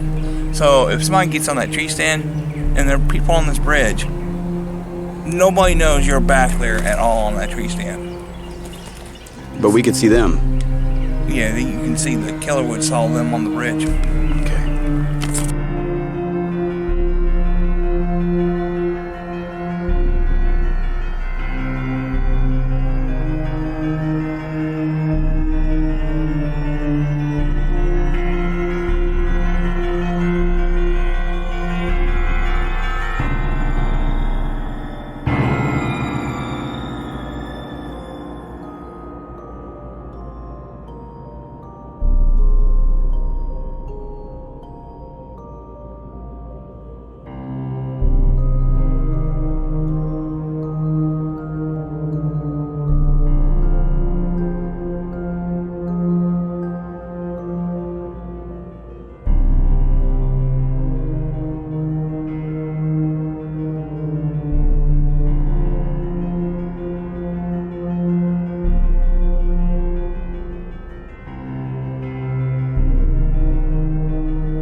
Where they said, is the creepy guy still behind us? Makes me think that they would have encountered him earlier on the trail. And for him to come off the tree stand down here and then come across the bridge. He could have been there the day before. That's true. Watching people out here. Yeah. To see what kind of views he can get, because originally if you go over here around the creek and you can see from that tree stand. Because the guy who told me about this, he did mushroom hunting on their property. Okay. Yeah, whoever, I just say whoever did it, they knew the area well enough that on the fly he was thinking, hey, I'll take him over there and that way I'll have a path of egress, you know, I can kill him over here and then I can... Yeah.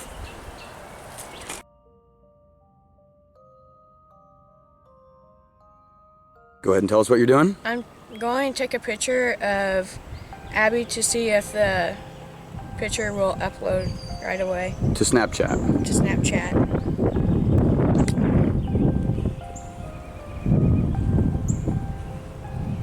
Okay, picture taken. And Put it at 12:26. the picture uploaded as soon as you took the picture, correct? Yeah. Okay. My folks have AT&T. Let's do both. Go ahead and take the photo. And taking the photo, uploading to Snapchat at this time. The photo was taken at 12:28. It was uploaded at 12:28, the moment it was taken.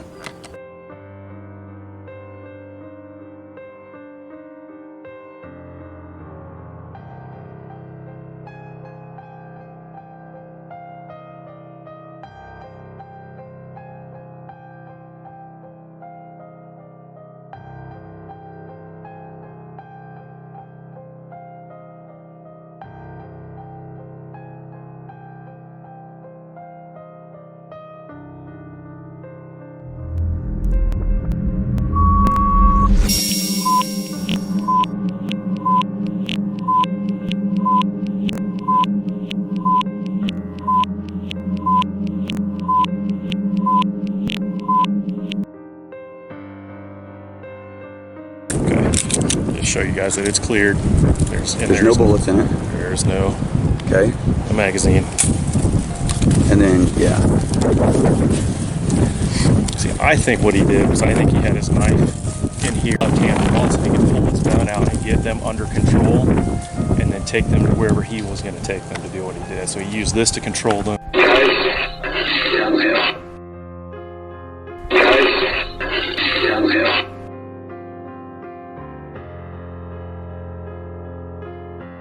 I pointed out down the way, there is a secondary hill going down to the secondary car path. But right here, down the side of this, right beside the bridge, is most probably where he had said down the hill. Because you have to go down here, right down this hill, to reach the driveway to get to the secondary path on the walkway. Now notice you can hear the rustling of leaves and rocks under my feet as I move through this area. You can also hear that in the audio played here. That means that the suspect would have been in this general location when telling the girls, down the hill. And that's the hill.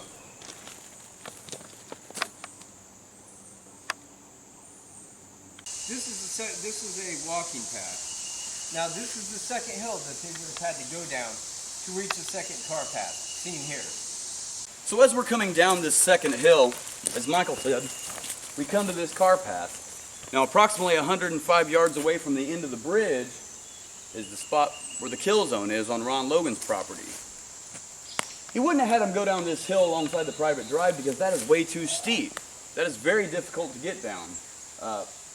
You would fall the whole time. It would be very unlikely for someone to want to risk danger upon themselves while doing a crime like this. So we think, considering the walking path, like he said, they come down and they head straight over there to the creek, which is about a football field away from here, and right to the other side of the creek where the bodies were found. Yeah, but there's another spot right there. It's just these washouts that, Yeah. you know, make it smooth enough that I could have even been right here. You know, he looks like he's kind of a top-heavy guy. And so, He does. You know, if he's trying to slide down and he loses his footing and, you know, he falls and rolls a couple of times, but the girls are on their feet and they see an opportunity and they take off. Okay, this is on the fly. This is on the fly. Got a little bit of military police, CID experience in my background, so crime scenes and so forth, but here's another plausible possibility. And this grade right here on this ridge, really, you could come down that. You'd be sliding, but you could come down it. So there's a possibility that he might have walked them up this gravel road, got to this point, and that's where he said down the hill. And as they came down the hill, he lost his footing, he fell, maybe they saw an opportunity to get away and made a break for it and took off running. Ran down to the riverbank where all the stone is, fell. I've heard, I don't know, but I've heard that their fingers were bruised up, that their arms were bruised, and just walking on these stones down here is very difficult. You know, what is the plausibility that they made a break for it to get away? As they were running, they fell into this gravel, bruised up their hands and arms, got up, and were going across the river, but at that point he was able to catch up with them.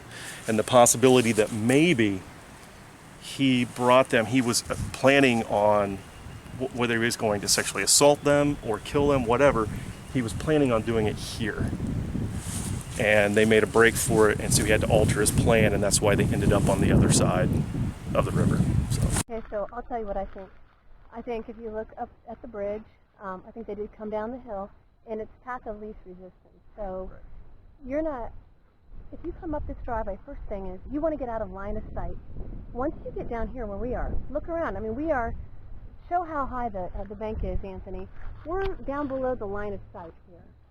That's one of the first things you want to do when you're trying to make a getaway with the girl. So I think he came down the hill, and it's the path of least resistance. It's like, come down here and walk this path, and there you go. It's easy, it's quick.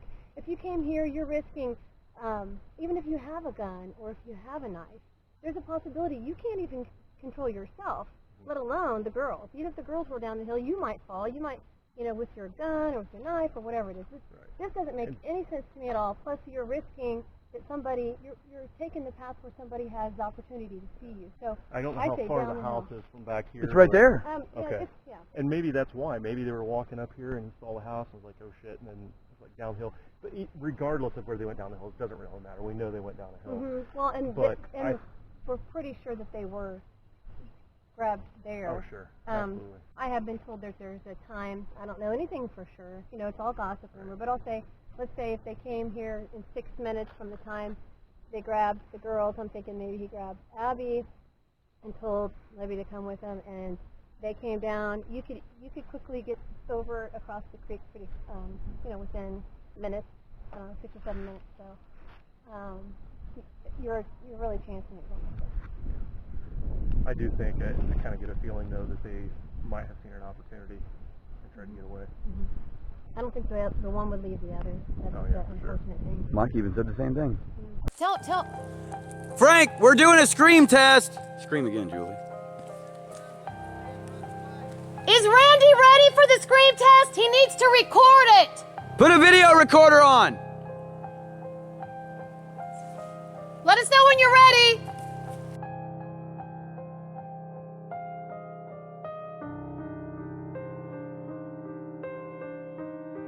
In this audio sound test, we are located here. Randy Gravitt is located here. Let's see if Randy can hear a scream.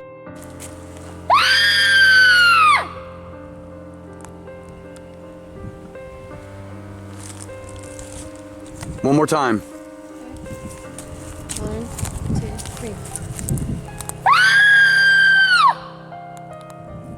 3. This is what a scream sounds like from this location to this location.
But one of two things happened, or three things happened.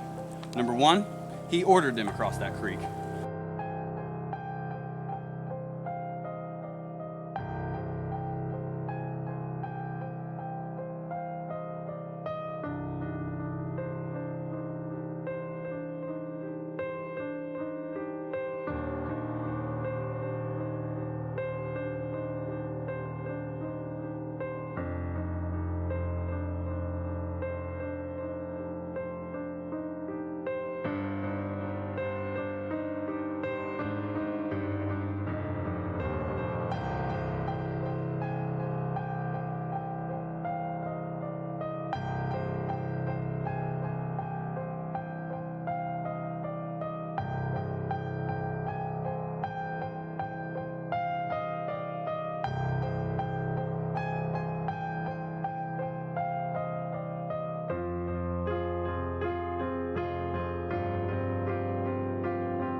Number 2, they tried to escape him and they ran across that creek.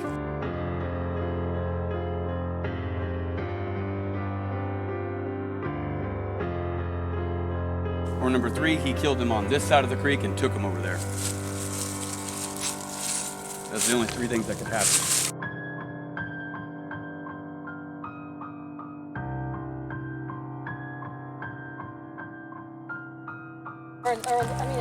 Are his pants wet or not? That's what we want to know. Now let me see that pocket area. But if that's covered up, you can't tell if his pants are wet. What? Yeah, I want him to film me getting in there, then I want you to come over here and film me getting in. Got it? I'm filming right now. Okay. Got it, dude.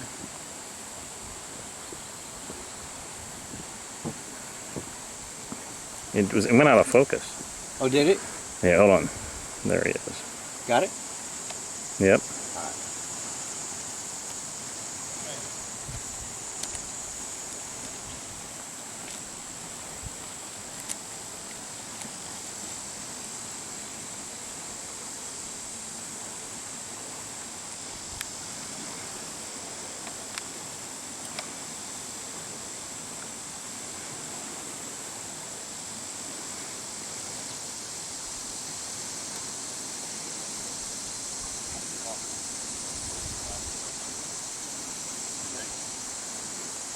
Many of you have seen in some of the previous videos of me climbing into an area that's underneath the bridge. And many of you have asked, where am I sitting when I do that? How do I get down there? Right now we're going to show you. Take a look at this. Take a look at that. That's a 70-foot drop to the bottom, but there's these steel beams right here. All I'm doing, people, stepping down onto that, straddling this, and we're good to go. Now I can even get down onto that one and stand. I'm not going to do that because that's dangerous. Do not try this at home or the Monon High Bridge. Or at the Monon High Bridge. If you got one at home, please don't attempt. Yeah. Okay. Maintain? In it? Well, I thought we was going to have Chastity was not on the trail Monday, but her friends were, and they told about a man they saw.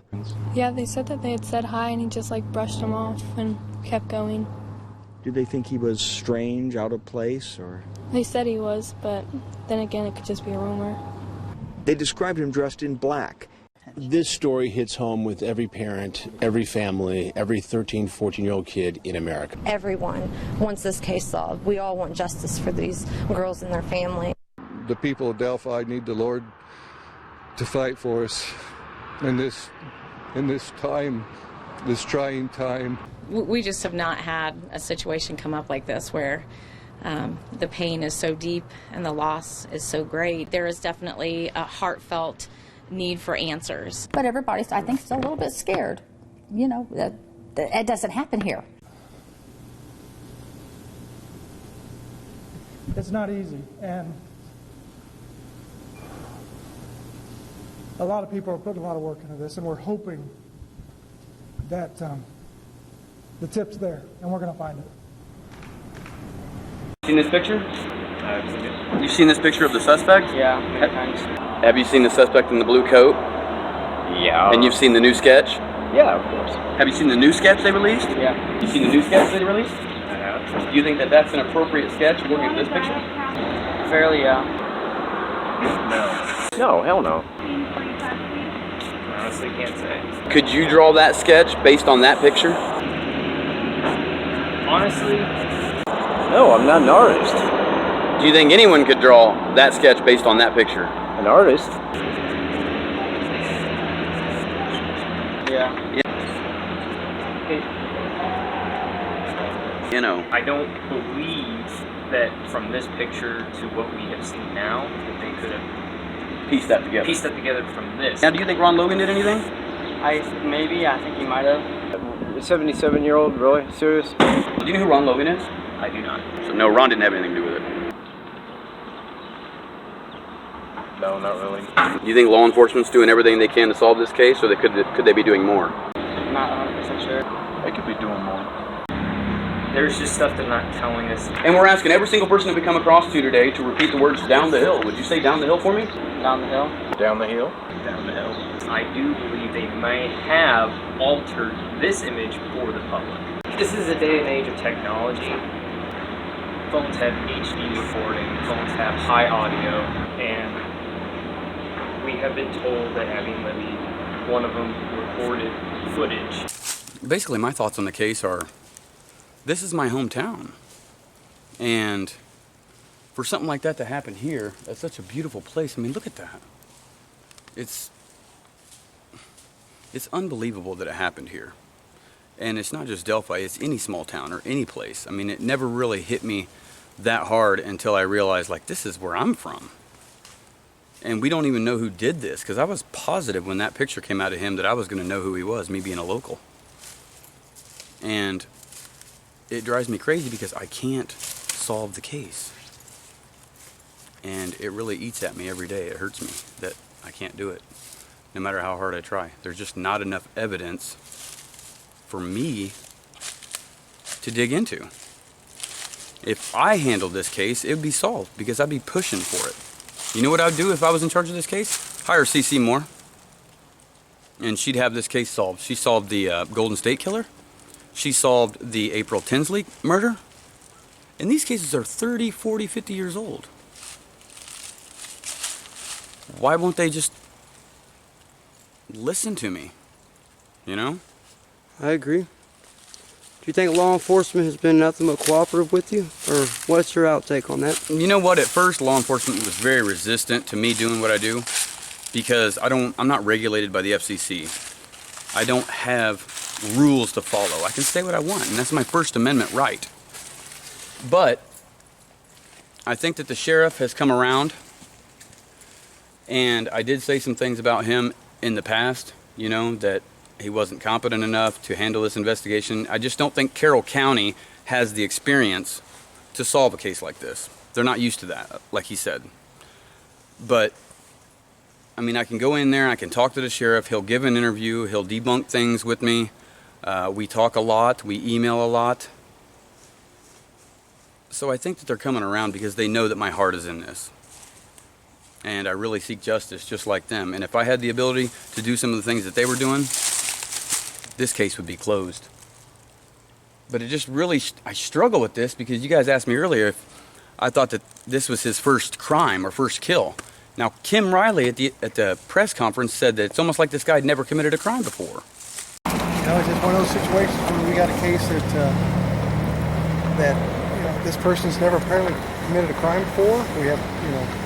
You would feel that he had never committed a crime, he has no DNA in the database? Well, I can't comment on that, but I'm just saying that's what it looks like. I mean, there's a possibility he's done something, but we can't find no traces of it. That was my first thought. I thought anybody at that age that would commit a crime like that would have priors. Well, you never know. You know, you got to start somewhere. Someone that I think that everyone's looking in the wrong direction. Because everyone's looking at sex offenders, criminals, people with, you know, a past, some sort of criminal record. When in reality, if the person's never committed a crime before, we need to start looking at people who've never committed a crime before. Someone whose fingerprints are not in the database, who's never been to DOC, does not have their DNA in the database. Maybe we need to look into law enforcement officials, public officials. You know, that guy down the road that you see at church all the time that's always smiling, it could be him. And he could be right here in Delphi and pass me every day. And I wouldn't know. Because there's so many people that look like that guy. Final question. You gonna give up on this case? I'll never give up on this case.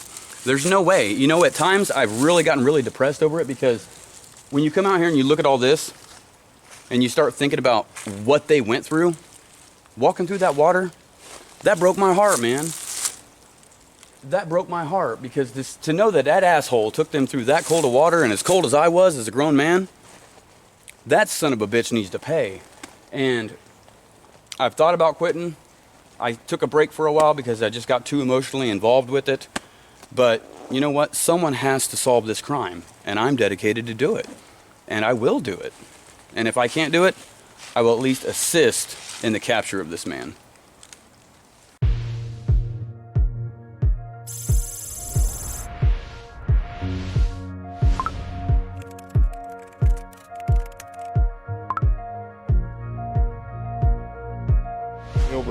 people out searching the area last night, walking both sides of the creek bank. In Carroll County, police are set to regroup and restart the search for 2 missing girls. Together, okay? That way we cover more property, quicker time. 21, copter 5. We have found 2 bodies. We are investigating this as a crime scene. We suspect foul play. State police and the FBI have been on the scene now for several hours. A number of units and teams have been here trying to gather information. Bodies have been positively identified as Abigail J. Williams, 13, of the Delphi area, and Liberty Rose Lynn German, 14, of the Delphi area. This is considered a double homicide investigation. The 2 girls discovered in the woods, authorities asking for your help tonight. Their last Snapchat and the image of a man authorities would like to talk to. And they now have enough evidence to call him the prime suspect. We do have some new information for you today. Liberty had the presence of mind to turn on her video camera, but there's enough there that somebody could recognize this person's voice.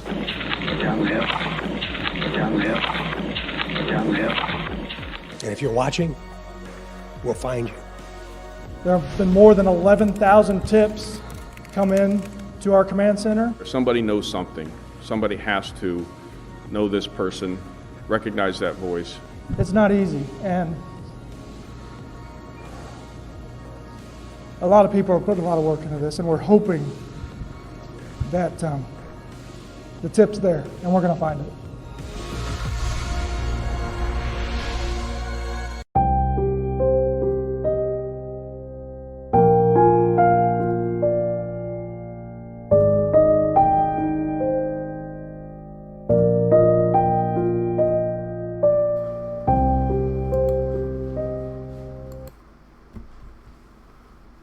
I don't want to make anybody cry, so I'm not going to play the rest of that part right there because it gets kind of emotional.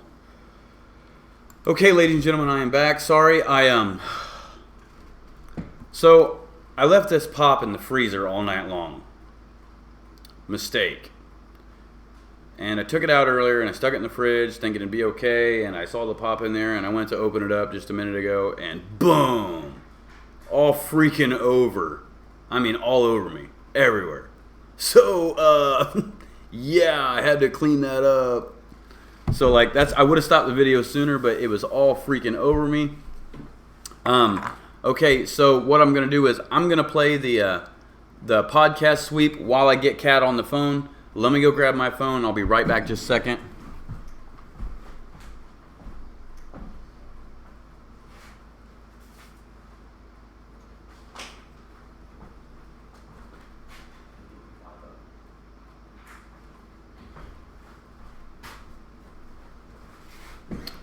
Okay, ladies and gentlemen, this is Fago Cola.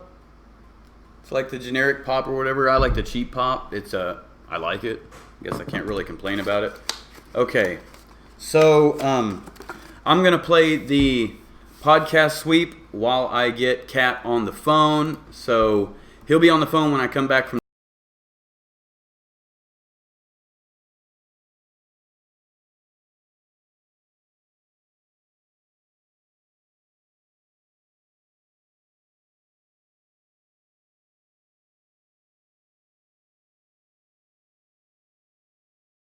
Sorry, yeah, I was muted. Are you ready for me to call, dude? Because I'm getting ready to call. Hope you're on Facebook. Yeah, I hope you are, anyway. So, let me get ready to pull up. I'm going to play this sweep thing, and I am ready to go. Okay. All right. I'm muting myself right now and going to it.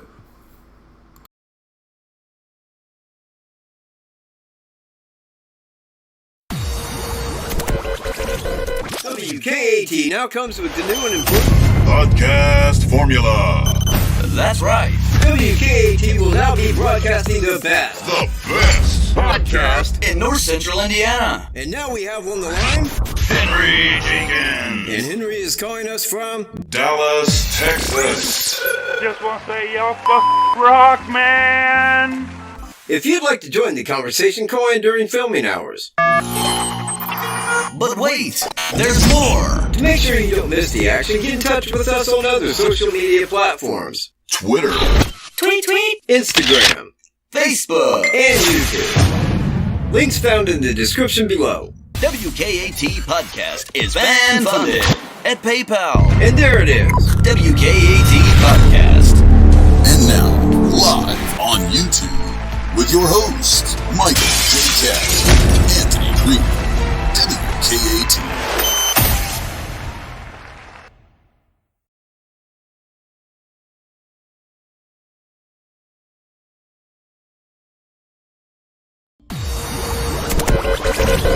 What's going on, YouTube, Facebook, or wherever the heck you're watching from? Like, share, and subscribe to North Central Indiana's best YouTube channel around.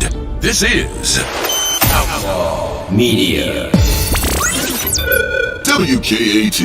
Unfiltered, uncut, and above reproach. He is Michael J. Kat. He is Anthony GREENO. And they're back on YouTube. So go there. And don't just go there. Subscribe.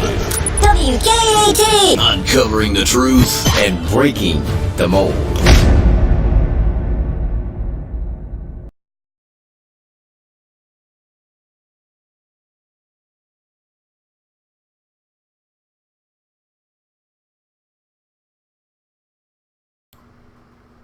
Okay, ladies and gentlemen, I am back, and I've got Kat on the phone. Let me know how well you guys can hear him.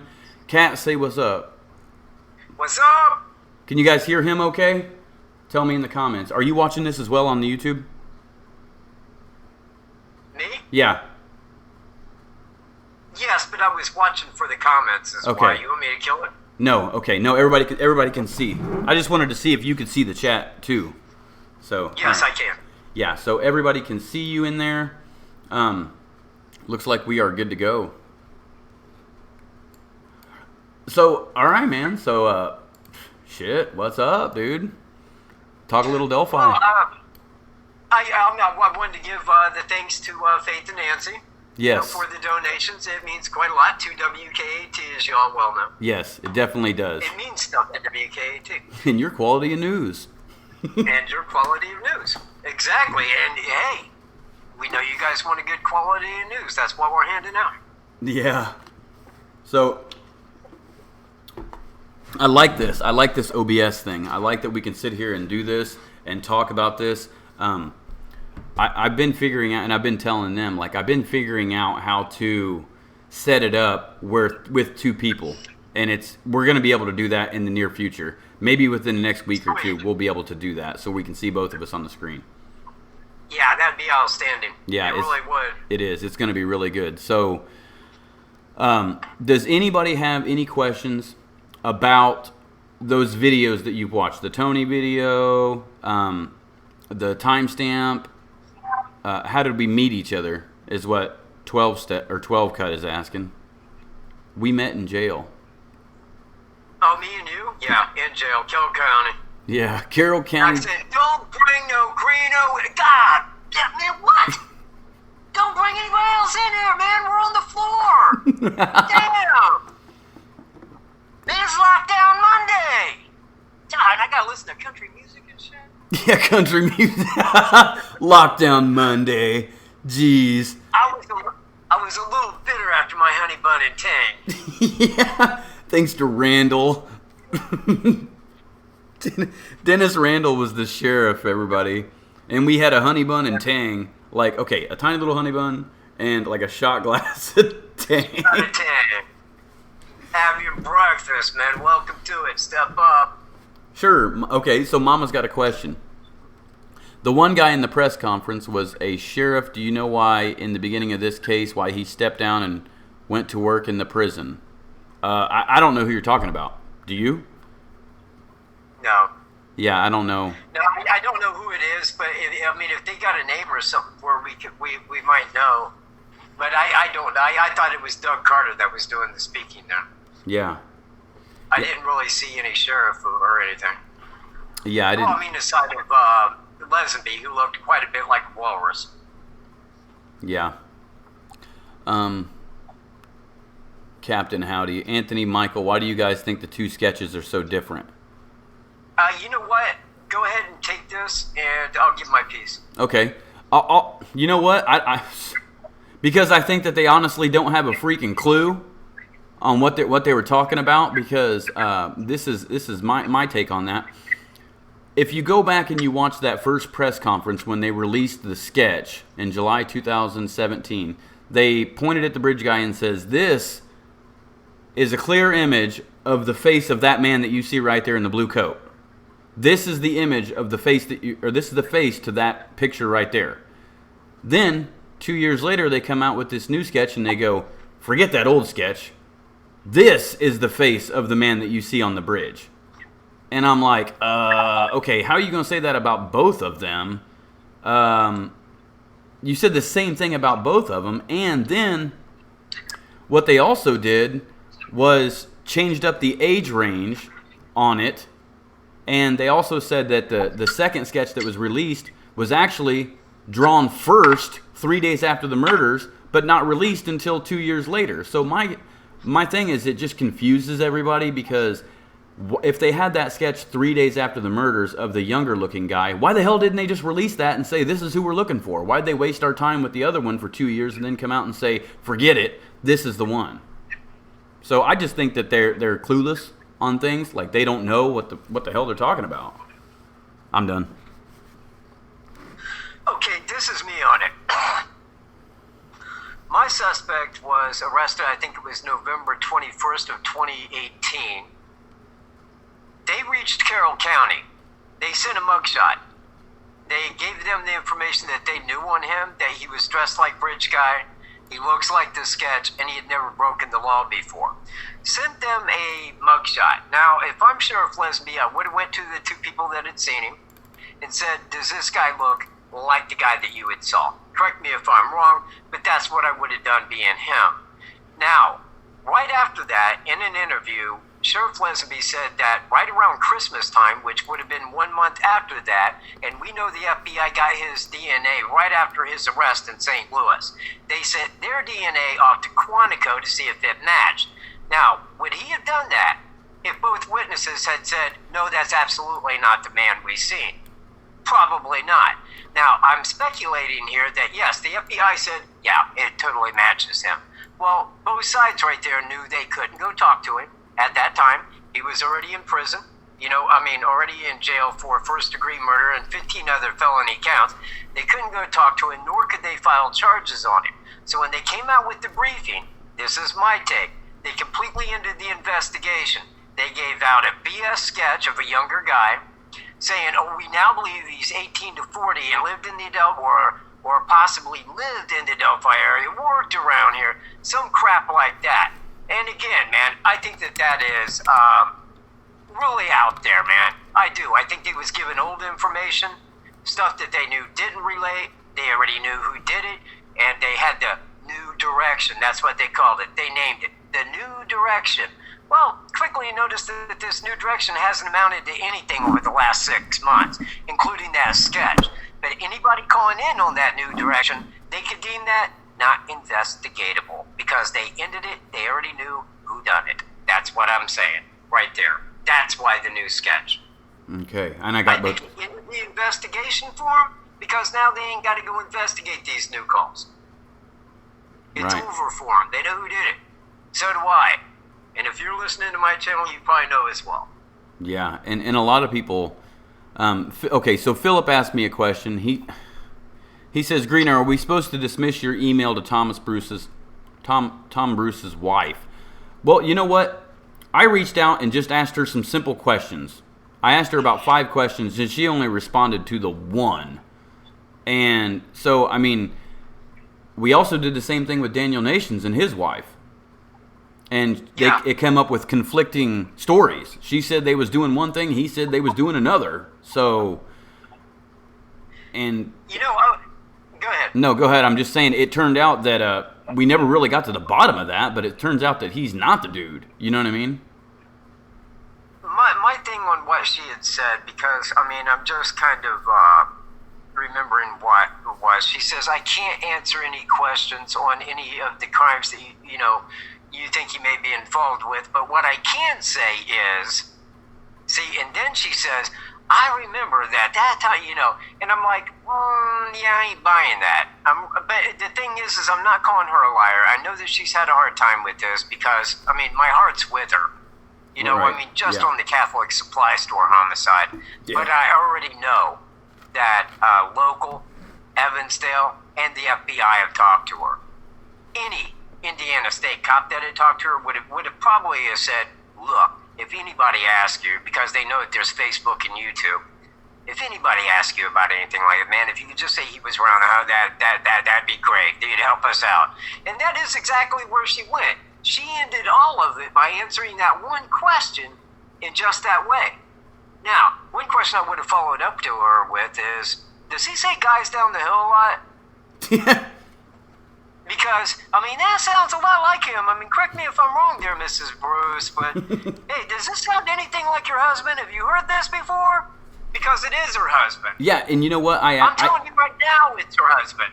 Yeah, and you know what, dude? He is rich guy. When I originally reached out to her, I did ask her that. I sent her a picture of the sketch and the bridge guy, and also the recording and a video of mine, and said, okay, is this Thomas?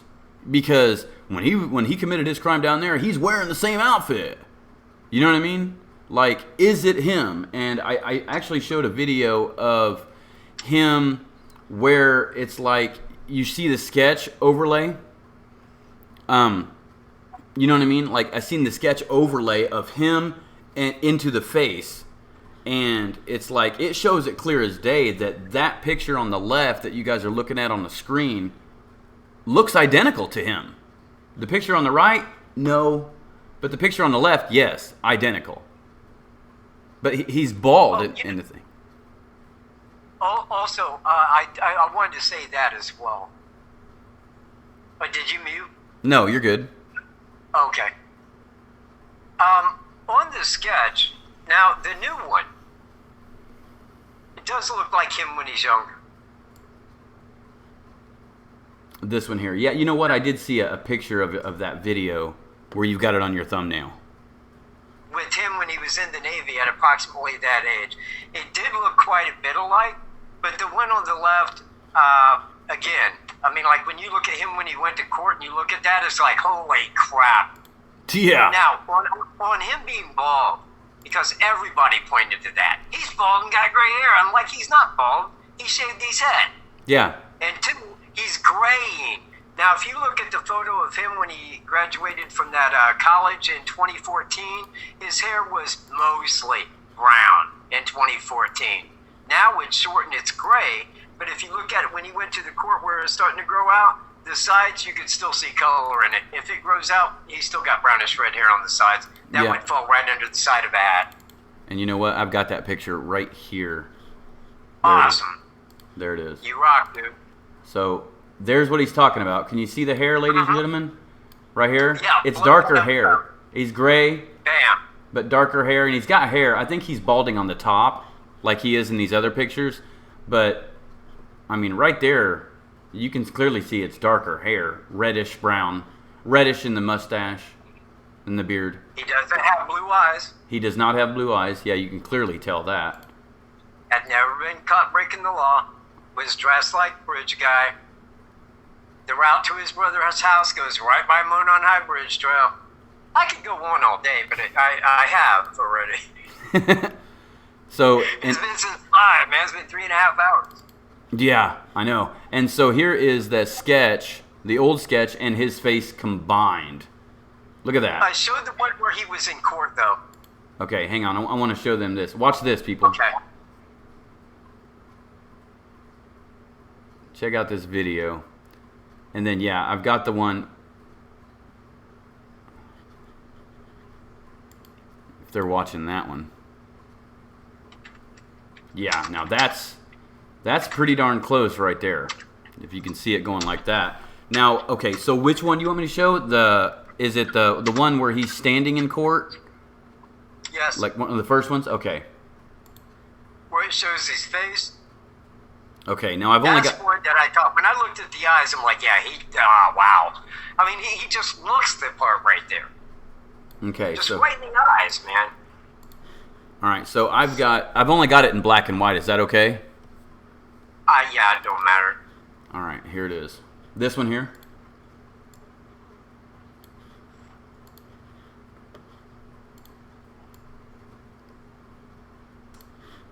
There he is. Yeah. Is that the one you want me to look at?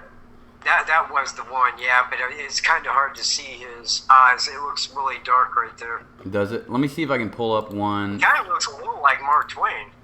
Yeah. If he had the hair, right? Yeah. Let me type it in. Thomas Bruce. And pull him up right over here and get some images of him.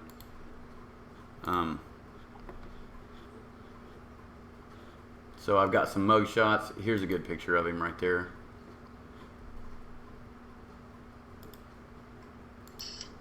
Oh yeah. Something I wanted to point out too. Yeah. Was the shirt. Which one? The brown one? The shirt that he was wearing when he committed the Catholic supply store homicide. Yeah. Was a red, white, and blue checkered shirt. And I found that, and I think it's that one. Move your mouse down. Okay, hang on just a second. Let me pull it back up. Okay. Down here? No, you got to go back to his pictures there. Okay. Now, move your mouse to the left. Okay. Keep going. Get out of that box, man. Take it to the left. Hold on. It is. There. Right here? Click on that picture. The happy Not father? that one. Or this one? Click your mouse on the picture. Right there. I think that's the one. You might want to blow that. Or, well, you can't, really. Yeah, I can. Hold on. He has on that same kind of shirt right there. Hold on. I can blow it up. Give me just a second. Let me pull it up. Okay. Let's see. Bruce 2. Because when they had said that was the shirt he was wearing that in 2 of his Facebook photos. That same shirt. It may be the same shirt. I'm not saying it is, but... Yeah, and he's got the reddish brown hair right there. Oh, yeah, and I would like to say that, like, law enforcement, after the crime, said that the suspect would try to, change his appearance. Right.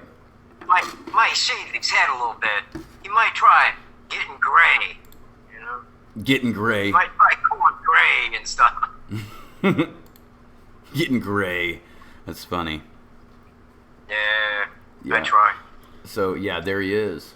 There he is, ladies and gentlemen. That's him. And then we can pull up that other picture of him. And here he is right there in court. As soon as I pull that one up, there he is. It's still reddish, the hair, and it's darker on the sides. Yeah, exactly. Now, that one where he's standing, like, right to the side where it's showing him, you can tell right there on the side it's, like, really dark, but it's only, like, hell, I don't even think it's an 1/18 or an 1/8 of an inch out, his hair. But you can tell it's darker on the sides. Right. Right. It ain't solid gray. Right. Okay. So they're asking what he said. Okay. So she said, the wife said in one sentence that he was with her on the day before Thanksgiving or Valentine's Day because they had a dinner date that day. That's what she says. Okay. All right. No, I'm just answering because they're like, well, you never really answered the question. So, well, hang on. You kind of broke up a little bit there. Oh, I was just answering what the rest of that question, but they said, well, what did she say? For those of you who don't know, the video is on my channel. It's called Thomas Bruce Wife's Email. But she just said that he was with her on the day that they had a dinner date that day. But like a lot of people had said, even if he was with her at dinner that night, it doesn't mean that he couldn't have been in Delphi at 2 o'clock that day. 3. Or 3, yeah. Yeah, because it would have been, like, going back, because the time change would have been 3.5 hours. Would have put him there at 6:30. Actually, him driving faster than 55, 60, probably could have got there in 3 hours. Been there by 6. Right. Right. Like I said, he had a plan to be there, and okay, they had dinner, that's fine. But what does she remember about that day? He didn't have work. Well, I mean, did he leave? I mean, he had a date to get to here. This is the reverse of Evansdale. Right. And I'm telling you, that it's him. It is, in every way. I mean, I showed the voice comparison. Even the way that he walks, with his hands in his pockets, looking down, identical to Bridge Guy. Both times, they were drunk. Right. Drunk at the bridge, drunk at the pullover. Both ways. Right. And when he's in that way, he has his hand in his pockets, man. It's a nervous thing. It's what he does. It's what he does when he gets nervous. He puts his hands in his pockets and he becomes a dick. He's a real douche, man. Yeah. And he's going to pay the price, man. And, you know, he's going to be here. And, oh, yeah, there's the Navy photo. Yep. But he's going to be here. And, I mean, I told him to keep me on visitation. Yeah. So when you get here, dude, make sure I'm on visitation. That'd be cool. It would. Except we couldn't video it. I know. Well, you know what? We could sneak one in Carroll County. But what we can do is get the court transcripts. Yeah. And show up to court. Oh, yeah, but we can't be in there. We can be in the courtroom. Dude, everybody and their brother is going to be in that courtroom. And guess what? It won't be us. Bullshit. I'll get arrested. Not go. I'll get arrested just to go talk to him. Be like, dude, take me to jail with him. Yeah, hey, man, can I go with him? Can I go in the car with him? Yeah. John, can I drive? Yeah, take that, bitch. Yeah. Down the hill, dude. Yeah, thanks, man. We're going John, down. We're going down a block to the jail. Smart money says he don't make it. Yeah, I know. Let's see. Let's get arrested to go with him. People were saying. We all know who did it. Nothing to talk about. Okay. So, let's see. Well, we deserved Sweet Lady Jules of Thought. I'm just reading the comments. David Burston. Okay, so Captain Burston is the one who resigned. He was the pilot at the press conference. Second in command of the state. You know what? He probably took a really good job. Who knows? He's going under the prison. Oh, yeah. One other point that I wanted to make, and I have on the other channel, but, I mean, you can tell them, like, when me, you, and Tony was walking that north side of the creek back to the kill zone, right? Right. Right there where we got, like, 2 round Logans where a cemetery is, that big ravine. Yeah. That big, giant ravine.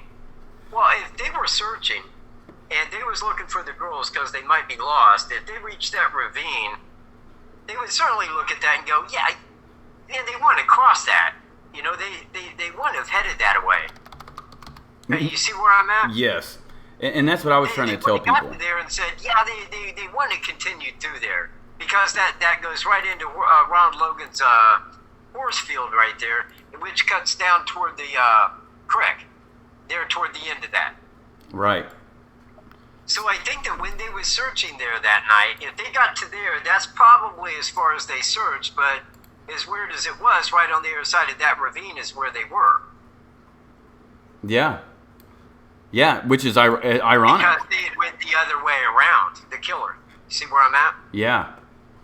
So I'm showing them that right now if you're watching it. So this is the area he's talking about. Right here is a great big ravine. This is the area when you see me walking up there with Tony, like when I was like carrying something and I was like having a hard time getting up the hill. I was trying to carry Tony's laptop and climb up this, and that's how steep that was. It goes you can't tell from the map here, but when you go down here, you go straight down a huge hill and then straight up a big hill. They wouldn't think that they would be, because there's a fence that also goes right through here. They wouldn't think that they'd be right here. You would think that they would, and they weren't looking for 2 dead girls is the thing, people, you know? Right, they was looking for 2 lost girls, but they thought that there might be foul play, but at that time it's just 2 girls that were missing. Yeah, exactly. Exactly. So they weren't thinking that they're going to find 2 dead bodies over here hidden in the trees or whatever. You know, a lot of people say, well, how come they didn't find them the first night? They said they searched both sides of the creek bank. Well, you know what? I guarantee they didn't go right there. You know what I mean? Because they would have found them. 50 foot in, they would have found them because that's a steep, rough area to get to. And people really don't understand that. If you went to the area, you guys would know.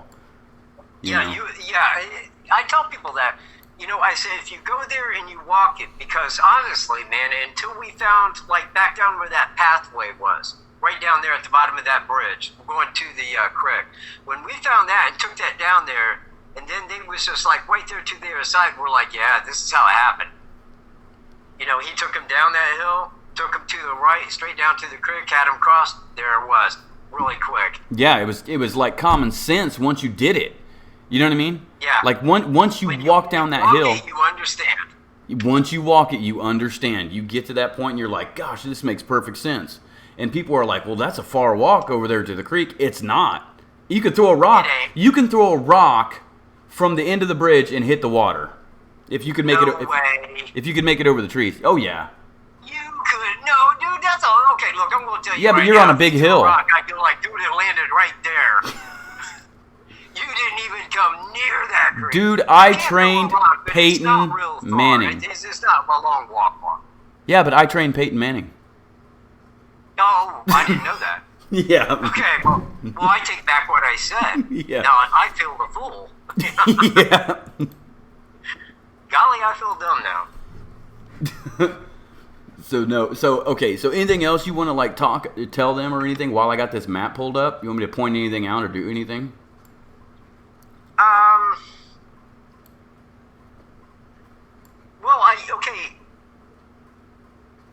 Just me. Okay, right there on that first one, right above your mouse, where they took the picture of Abby. Okay. Okay, put your mouse there. Okay, so it's right where they here, let me zoom in. Right there.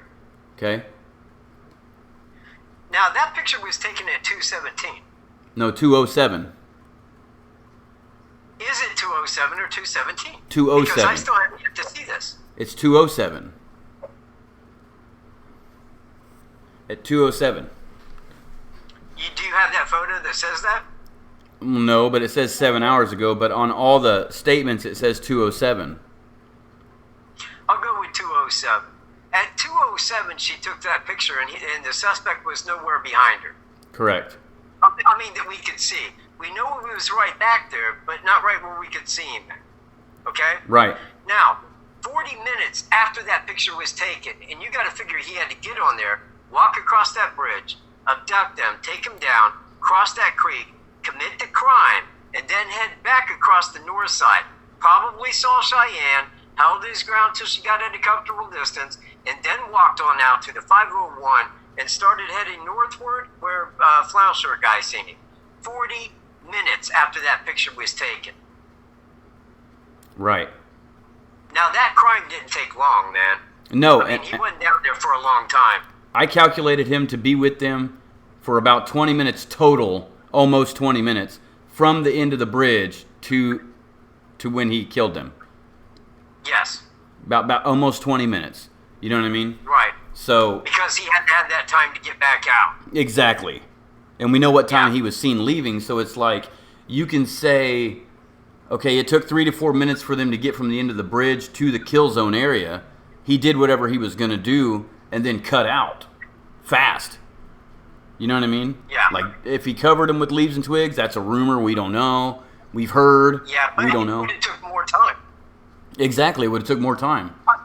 That wasn't in the midst of the crime. So whatever the crime was pretty quick. Yeah. And I don't understand why people say that he was there over an hour. He did, and it was done. Yeah, I don't see why people are saying that he was there over an hour after he killed him, because he wasn't, because we've already got a statement from someone at 2:47, so if the crime happened, we already know they were alive at 2:07. We already know they were alive about 10 minutes after that because they were taking the video of him, you know, based on the time. And then he did that and he was seen at 2:47, so it's like leaving. He didn't just stick around. They're just saying in between noon and 5. They're not saying it's from noon to 5. I think they're saying between the hours of noon and 5, there was a vehicle parked here. You know what I mean? Well, yeah, but okay. I mean, this is the way I look, because I know that he would have probably, and I can't state that to be fact, but look, man, he just committed a double murder and he wasn't going to hang around. I felt that he left at 3 o'clock. But if they said from noon to 5, I feel that somebody said, may have said, yeah, I seen a vehicle there. Yeah, it could have been there, yeah, it could have been up to 5 o'clock. And maybe, what I'm thinking, because they didn't say it was there from noon to 5. They said from somewhere around noon to up to 5. Right. Something like that. I think he pulled out at 3 o'clock, because it wouldn't make a shit who it was. Yeah, exactly. After committing that crime, you're not going to hang around. No. I mean, you'd have to be a skeeving loon to do that. Yeah, you'd be I don't retarded. think this guy was. Yeah, and for the people out there that are saying that he took them to the south side, carried them away, and then dropped them off on the other side, absolutely no way. Not even possible. What's that, Robert Lindsay, man? Yeah, that Robert Lindsay's the one who made that story up. Because look, ladies, look at this. Look where he would have had to go. Okay, so he would have had to come up this way, go all the way up here, head this way. Can't get on the highway right there. Come up here, go through Delphi, turn through Delphi with him. Come up here, go on 300, and then come all the way down through here, and then park somewhere. It's a cemetery, people are saying. Park here, and then drag them down here and drop them off. All and nobody sees this happen? That's not even possible. You know? Like, that's way too much. What, he wrapped them up and hit them like that and drove through town just to come over there? That don't make any sense. You know, that don't make any sense at all. You still there? Okay. Yes. Somebody had asked, about somebody escaping drunk, when they're drunk. Now, this is me on it. I think that he was buzzed on alcohol enough to give him courage. Right. I don't think that the guy was staggering, falling down drunk. I ain't stating it like that. I think they use it as a courage builder, to get into that mood. But I don't think that the guy was falling down drunk. I just think that he had a good drunk buzz on. I mean, same as with Evansdale, probably same as with 77-year-old, same as with the Catholic supply store. I'm sure that alcohol was his, what's the word I'm looking for? What, courage? Enabler, Yeah. It enabled him to do those things. Yeah, it's like and that was the reason that he had used it. Right. Like some people, they have a hard time talking to people until they get a little tipsy. Then they're like, I'll talk to a person of the world. It's like, hey, I'll talk to anybody.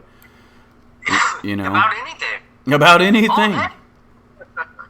Yeah. So someone says, what's your thoughts about the girls not screaming or not able to scream? You know what? I think that they probably would have if he was killing them. Yeah, I'm sure anybody would be like, hey, man, help, like if that's going on. But what I think is a possibility is the fact that he gets them over there to the other side of the creek, and that's when they're realizing, like, okay, he's going to do something drastic here. Like he's going to kill us. And that may be the point where they did start to scream, and that's when he freaked out and killed him to silence them. You know what I mean? Maybe it was just an intended sexual assault. We don't know any of this. This is just guessing. It could have been an intended sexual assault. We don't know anything about the murder. Yeah, but we're just guessing that it could have been just an attempted sexual assault, and then they freaked out. And you know what? Let's say so he's in here, so Gray's in here, and I talked to her. And I've got an interview coming up on my channel, actually, with her. She was there at 3 o'clock, is what she said. She left before 4. So she was actually out of there because she had to go to work, is what she's saying. So. Are you talking about Cheyenne? Yeah, I'm talking about Cheyenne because she works at the funeral home in Monticello. Okay, Dick, man. If you ask her any questions. Yeah? Okay, I think I might have muted. Okay, no, I just seen your lips moving on the video. If you ask her any questions, because I feel that the suspect, when he was coming up that north side, heading back to the 501, saw her. Because that was right at that time he would have been reaching that point. and she was heading right toward the bridge. I think that he held his ground and waited for her to get by. That's why she didn't see him. Because quickly note, right after she got to that other side, that's the same side the flannel shirt guy had seen where he was coming from that direction. Well, she didn't see him, so I think he held his ground right there on the north side till she could pass. Right. Yeah, and that makes... See where I'm at? Well, it makes sense because the flannel shirt guy was coming down right behind her, and if she didn't see and he did, then that means... And she didn't. Yeah, and she didn't, because that's what she said. I didn't see, you know? It's like, okay, well, if you right didn't after see... she passed, that's when flannel shirt guy seen him leaving. And she never saw the guy at all. Yeah, so he was up there on that. Exactly. He was up on this side right here, ladies and gentlemen. And the flannel shirt guy saw him at 247. So, and she's going to be giving a statement, but not on video, but on phone. So, yeah, that's going to be something that will be a groundbreaker for some people, I guess. They want to hear what she has to say. Yeah, well. You know? So, you know, you and I can, like, talk about, like, the questions to ask her and stuff like that. Okay. You know, like after this or whatever. Well, that but would be the only thing that... I mean, aside of that, what else is there to ask her? She didn't see anything. Yeah, exactly. I mean, you see where I'm at? It's like, well, how did it look? Well, it's kind of February. You know, It looked like it did in the picture, you know? Yeah, there's just not a lot to ask. Yeah. There is that, man, because I think that when she got right there, you know, like where you was coming out. Who was I with that one time when we waited for you to go down there and then run back? Yeah, I mean, we've been out there a few times. Who was that? Was that Frank? That was Frank, wasn't it? Frank? Nah, man, if I was alone for Frank that long, I probably would have beat his ass. I doubt it was Frank, man. It was when the tree almost fell on me. Yeah. Was that Frank? It was either Frank or, God, who the hell was that? Danny? Was it Danny? It was Danny, I think. Okay. I think you're right. Yeah, because I remember running through there and the tree fell down. It was like crash right behind me. But you see, like, right there, when you're heading up there, right in that, well, I mean, back maybe a little piece from there, because he was walking, man. He was walking quick. He wanted to get out there, but he didn't want to be seen. So he was watching that trail for anybody coming. You see where I'm at? Right. When he seen somebody coming, he got down, held where he was at until they could cross at a comfortable distance, and then started heading back to that trail and out. That's when he ran into flannel shirt guy. Mm-hmm. But Cheyenne didn't see anything. Now, being that she didn't see anything and was walking toward the railroad bridge, but the guy right behind her seen him leaving, but she never saw him. He was right there on that pathway when she walked by. That's what I'm telling. That's what I'm saying. He seen her. He stopped. I wrote my suspect and told him that. You seen Cheyenne, dude. You stopped. You held your ground right there. I know you did. Right. And he's reading that going, holy shit, this guy's Columbo, man. You motherfucker knows stuff. No, I just walked the trail, man. Kind of know how it went down. Yeah, I didn't do it, man. I wasn't looking at his neck, man. Yeah, it wasn't me. Woof. Yeah. That stuff Woof would do, man. I've caught it. All right, so it looks like we got 65 viewers, 51 likes. Hit that like button, ladies and gentlemen, if you are in the chat. You can also make PayPal donations. Viewers. Yeah, you can also make PayPal donations. Yeah, you guys can make PayPal donations to the channel by, you can either send it to KATT or myself. You guys can send money to either one of us. Okay, so you have to do it on our PayPal accounts because our WKAT account it's no longer. So send it to us here. All right, we would greatly appreciate that on either one of our channels, and we post the links in there. I'm sure somebody's posting in there. I've got a lot of stuff up on my screen right now, so yeah, there we go. Cool. You and the moderators are posting that. Lollipop, what was your question again? I'm sorry, I missed that. I missed your question. Did you see her question, dude? Okay. No. Yeah, why in other murder cases so much info has been released and not in Delphi, such as JonBenet Ramsey case? You know what? Good question. Why won't they release anything? I don't understand. Why won't they tell us anything? They didn't tell us anything. Why didn't they tell us about the car 2 years ago when someone could have remembered? Yeah, exactly. Yeah, nobody really knows. It's like I'm sitting there like, okay, yeah, I don't remember any car I passed on February 13th, 2017. Does anybody else out there? You know? You know? Like, I don't have a clue. I don't know anything that I would have passed that day, but they should have released all that information sooner. Yeah, they should have. I agree. Yeah. The car, I mean, anything on the car up front would have been fantastic. 2.5 years later, there's a car, it's parked here. We don't have an egg model, whoop-de-woo, but it was parked there. Hey, great timing. Well done. Yeah, 2.5 years late, but hey, whatever, man. Yeah. Well played. Yeah, and you know what, dude? And a lot of people don't realize this, but remember when they was coming around and asking us, okay, someone tipped us in based on a YouTube video that we made, and the cops showed up to talk to him and me the same day, different locations. Yep. And they was asking us for DNA, and they're like, well, we can't clear you without DNA. Well, my response... So you got DNA, eh? Yeah, and my response was, well, do you have the suspect's DNA? And Liggett was like, no. We couldn't tell you that. And I'm like, then why are you asking me for my DNA?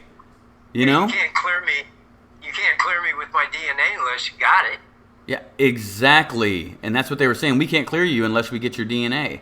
So, and they're like, well, we don't have the suspects. Yeah. And so what we did, ladies and gentlemen, was we went up there to the sheriff and we're like, okay, am I a suspect for real? Like, are you kidding me? Are you really thinking that maybe I'm the person? And he's like, well, everyone's a suspect because nobody's in jail. And then they come up and they say, what did he say? He said, or we pushed him. We said, you know what, people, you need to call up there and tell them that they need to tell us the truth if they have DNA, and they need to release more audio and more video of this guy. We want to see him walking just a couple steps. We don't need any audio. We don't need anything like that. And what'd they do? 3 weeks later, they released more audio to the family. Said they weren't going to release the video, but what did he say about that video at the time, dude? You remember? DR. Huh?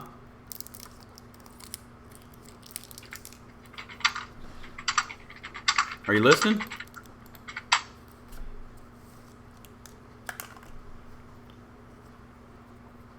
Let's see. Yes, we are. Then made it 2.5 years of breaking the case down. Yeah, okay, so did you hear me? Me? Yeah. What? About what he said. What he said, about the video when we asked him if they could release that video, Tobe, back in 2017. Oh, yeah, what about it? Like, I was just telling them, like, how we kind of got them on that ball was like, okay, can you release a piece of the video showing him walking? And he's like, well... Step and a half. Yeah. Yeah, and what did he say then? You remember? Yeah, he says, well, we think that what we got right now is probably going to work, but, well, I mean, if long enough time went by, I mean, that might be something that we might propose to do later, you know. And that's how he really went with it. Whereas our thought was, if they released that right away, where people could see him walking, that could have really been a good source to get him arrested quickly. They had it, they didn't release it. I thought that was kind of bad to do that, like, 2 years and 2 months into it. Right. Yeah, exactly. And at the 1 year press conference, that was one of the questions asked. Can you release more of the videos so we can have more to work with? And they're like, no, we think that the picture's enough. And then you said, I don't think anybody's going to be able to recognize that picture. It's been around the world. Everybody's seen it. It's a pixelated image. Are you basing this investigation on that one tip where someone calls in and says, yeah, I know who it is now? And he's like, well, I agree with you that no one's going to be able to recognize it. But yeah, that's what we're waiting on. Thanks. Yeah, that's what I'm saying. Yeah. Then they do it. You know, thank you, man. Right, nobody's going to do that. So when you release the video, you know? Yeah, and they released the video, and it's still not. I mean, it was too late. You know, it's too late by then. Quite. Not quite. You know, I mean, why release it now though? Why couldn't they do that back in then? Because then they said it compromised the investigation. Well, okay, you know what? Okay, look at it like this.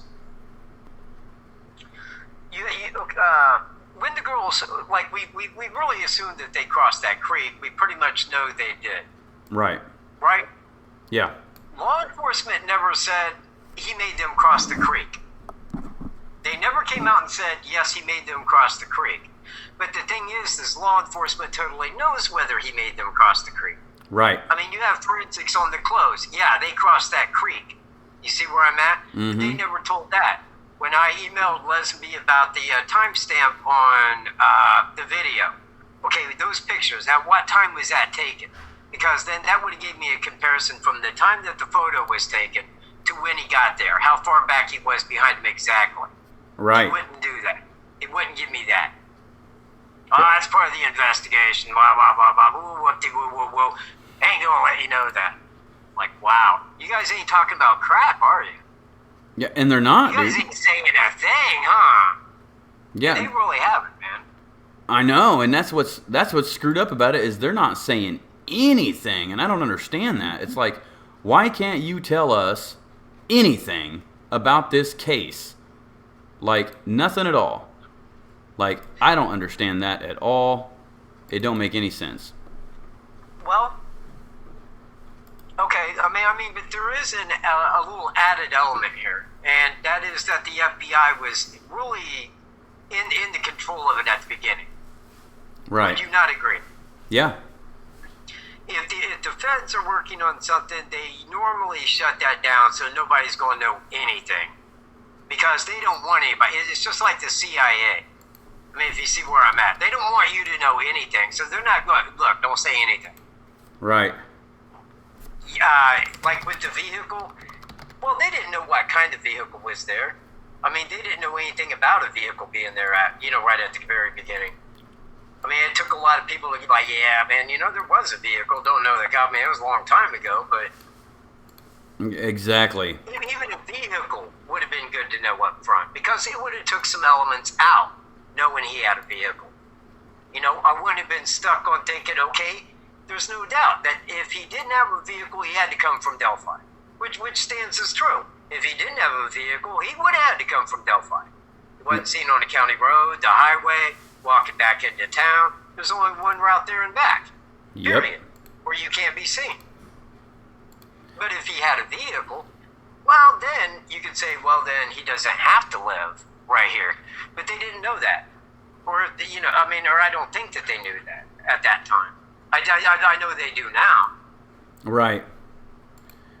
Yeah. Dude, I have no idea. The vehicle thing is what confuses me the most, because we was asking about that a long, long time ago, and they wouldn't come out and say crap. Like, well, yeah, we didn't mention a vehicle. Yeah, that's exactly what Leslie said. When I said, well, I'm assuming the guy didn't have a vehicle because law enforcement never mentioned a vehicle to my knowledge. And he's like, nah, we never did. I'm like, okay then. Because I know that the one thing that law enforcement will always mention is a vehicle if they know that one was involved in a crime. That's their go-to. And by not mentioning that, but then again, like I say, I mean, I'd have to figure that it was the FBI's investigation right at that point, right after the crime, with the CSI in the area, all that. And I think that they was told at that time that, okay, like nothing that we know leaves. We don't mention crap. Yeah. And I don't understand why they couldn't have just said, well, you know what? Yeah, there was a vehicle. Do you guys know anything about a vehicle maybe parked over here in this area? That's all he had to say. Well, he wouldn't ask us because he knows we wasn't there. Well, true, but I mean, like, he could have said that to anybody. You know what I mean? Yeah. Well, okay. Let's say that they did know. up front, but they wasn't telling the public up front. Right. The people that they questioned, they probably would have asked, like, did you see any vehicles that were, like, unknown or different or strange in this area at that time? And Right. that may be how they came to the whole thing, that, yeah, there was a vehicle parked there, a few people had seen it, maybe somebody said it was brown, another person said it was green. I don't really remember. It was a long, because after a time, man, your memory isn't as sharp as. I mean, if you ain't thinking about remembering a car and you pass a car, and somebody asks you 3 days later, was a car parked there? I don't know. Yeah, I have no clue. There may have been. I mean, I wasn't paying attention to a car. There's a billion cars. Well, exactly. And you know what? I did the same thing in one of my videos. I think it was one of my live stream number 10, if anybody wants to go watch that. I did a thing where I had my friend, who nobody had ever seen before, on a video. At the very beginning of the video, I had him walk by, just walk past me, and that way you could see his clothes, and I zoomed into his eyes real quick, you know what I mean, gave a shot of what color his eyes were, and then talked about some things for a few minutes, and then I went back and said, does anybody know what color or what the guy was wearing that walked past me at the beginning of the video? And nobody got it right. Nobody. And they just seen it 2 minutes prior to that. You know what? It's okay, man. I gotta quit looking at the video. I know, it's Every hard. time I look up at the video, your lips are moving. I'm like, holy shit, he's muted, man. Anyway, when I was in basic training, when we got to AIT, they did that, and I remember the drill sergeant's last name. It was Drummond, and he came out there because we was in it wasn't an auditorium. It was like a room, but it was like steep down. Where at the bottom it had like a stage. Right. And they was up there speaking and doing these classes. Well, at that time where they was talking about this, Drummond comes out, and he isn't dressed in military clothes. He's got on like a different outfit. Comes out, grabs something off the guy, pushes him, and then runs off. Okay, onto the other side of the thing, where you can't see him. Now later when he comes out, like at the end of the class, they're saying like, okay, does anybody remember what he was wearing? Did he have anything on his head? You see, and then they're asking about that crime as to why you could remember. Because it wasn't set up where you thought a crime was going to occur. Yep. They just came out, man, committed the crime, and the guy ran. Then they're asking everybody, like, fill this out, like, and it's kind of like that, right up front, you probably could have remembered more. After the fact, where you're not really remembering it, it leaves. Right. Right. Yeah, dude, I totally get it. Like, that's the things that, like, people need to do, or people need to, like, have those tests put on them so they fully understand that type of situation. Because people's like, well, didn't they describe the person and what they look like? Yeah, but you don't even know if you know what that's right, if that's right,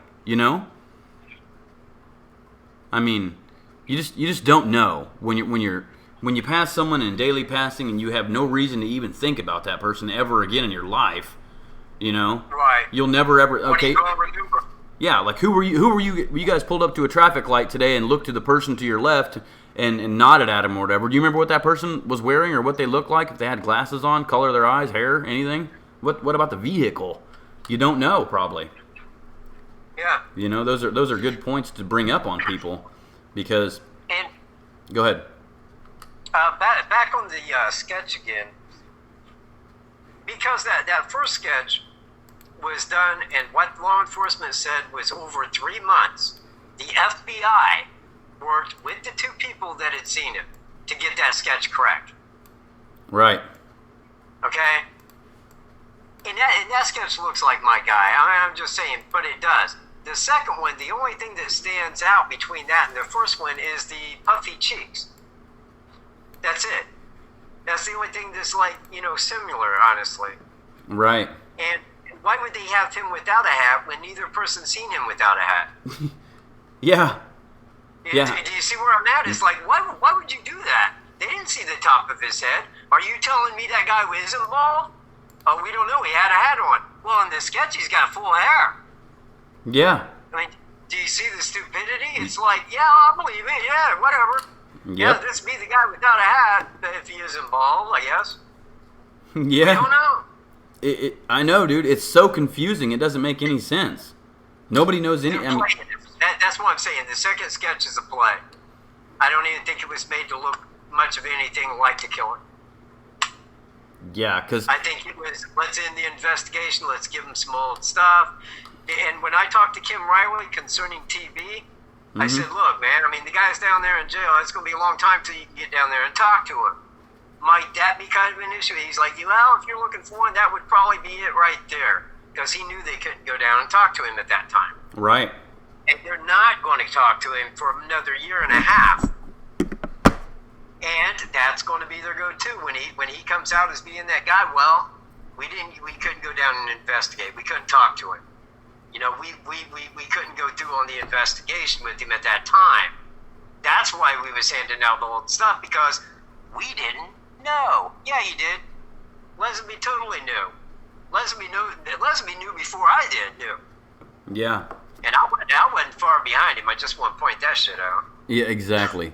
Okay, so Nickel. And I was writing you in jail going, dude, look, man, this is the dude. Tell people. And did you mention that to one single fucking person? Yeah, I actually read it out loud to several people and was like, listen what he's saying. Because they was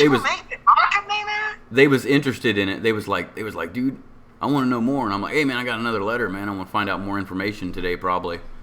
You know? It's like I kept telling them, and they were interested in it, and we was all sitting around in there staring at the sketches. I actually had them print out a picture of both the sketches for me, the cops. So, oh really? Cool. Yeah, I asked the commander, I says, can you print out the pictures of these two sketches for me? And so that way I can, because I'm from there, and I'm interested in this, and I really want to like know more about this. And they did it for me. But so Nicolina says, I have an issue with them crossing the river if no one recalls wet pants on this dude. Nicolina, earlier in this video, I aired a video that showed a guy with wet pants, and you can't even tell they're wet. Holy shit! You scared the hell out of me.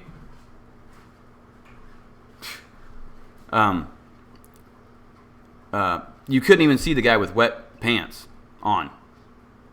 You know, so I just wanted to mention. Yeah, I'd like to mention on that as well, because I mean, like when I was growing up, I would go down, go swimming every day, you know, short jeans.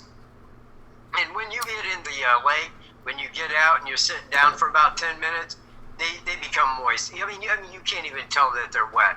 Exactly. If I was right now in the jeans I'm wearing to walk down, get in the Wildcat up to my upper thigh, and then walk back up here and ask somebody, is my pants wet?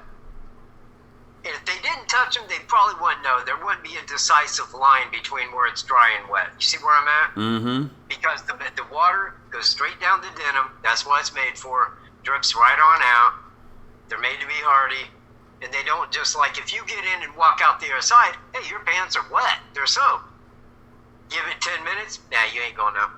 Yeah, exactly. Not like somebody walking right by you, you wouldn't know that they'd just been in at all. Exactly. And I think people think like, holy shit, man, he was dripping. No, man.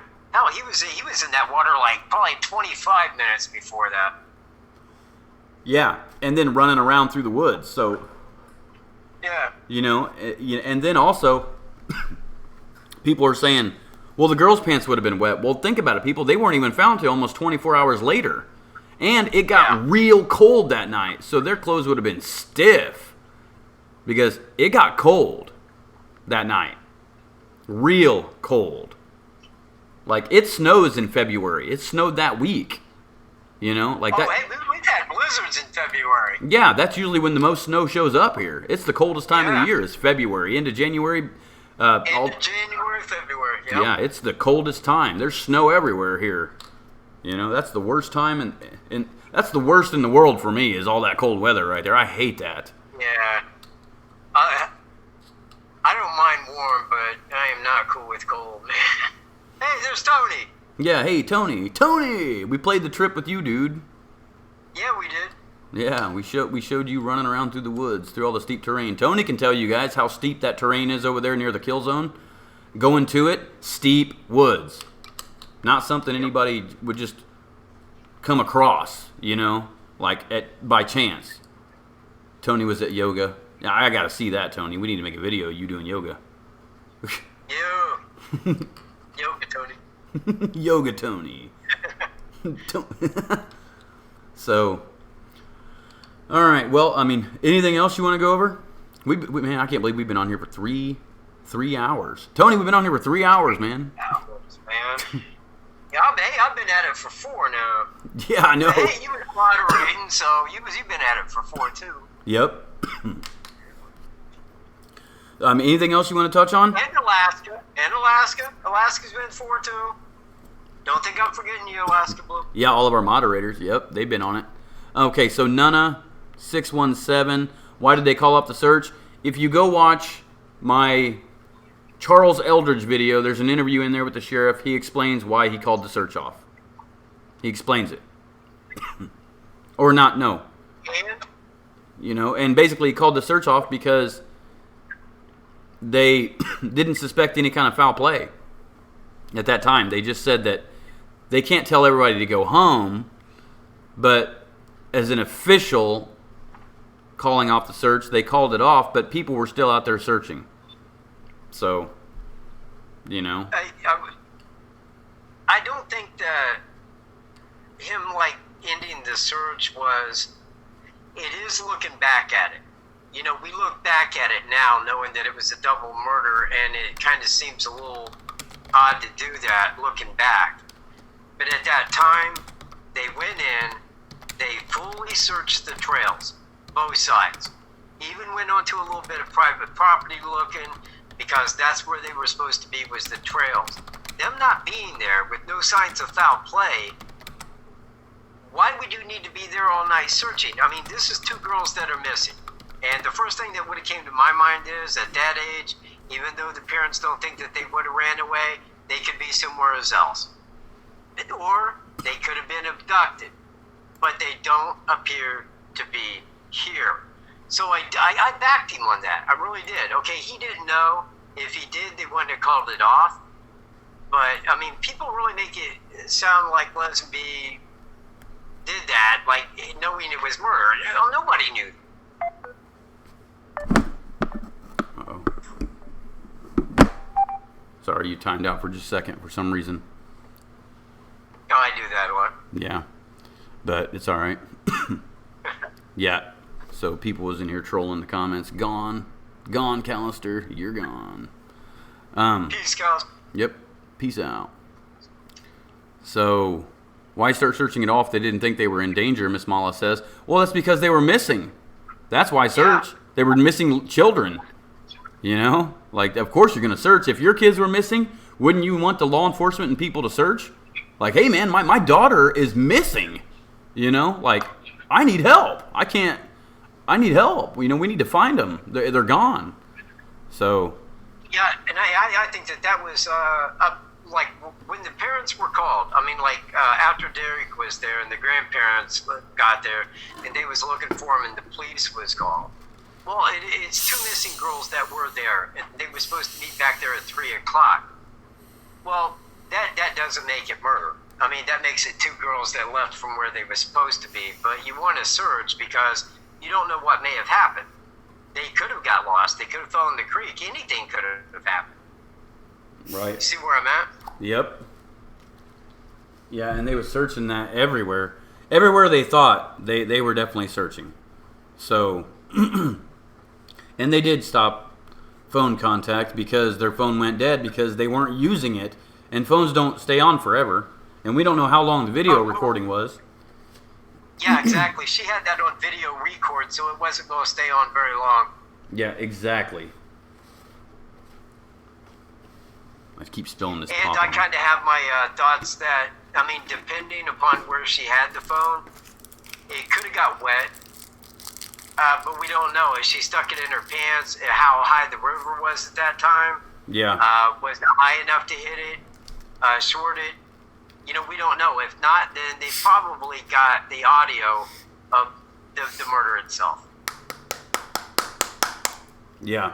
Because Doug Carter said the way you left them there is not the way that they are now. And that makes me feel that he had staged it, if you see where I'm at. Yeah. Yep. Kind of staged the kill to be, serial killers will do sometimes. Yeah. They will. I don't know that, but I'm just saying by him saying that, it makes me believe in a way that that could, you know, pertain there. Yeah, exactly. Exactly. So, yeah, and you know what? People are saying if they were getting calls, wouldn't the bridge guy have heard the phone? Well, he wouldn't have heard it if it was on vibrate. Now, they did say that they found the phone near the area where the bodies were found. So, we don't know if the phone rang and he heard that or not. But if he took the phone, think about this, ladies and gentlemen. If he took the phone, it could be pinged to wherever he went. So let's say he picked up the phone and went into Delphi and stopped at a store. It would ping there, and they'd go get the video surveillance from that store and be like, there's the dude right there with the phone. You know what I mean? So also, another...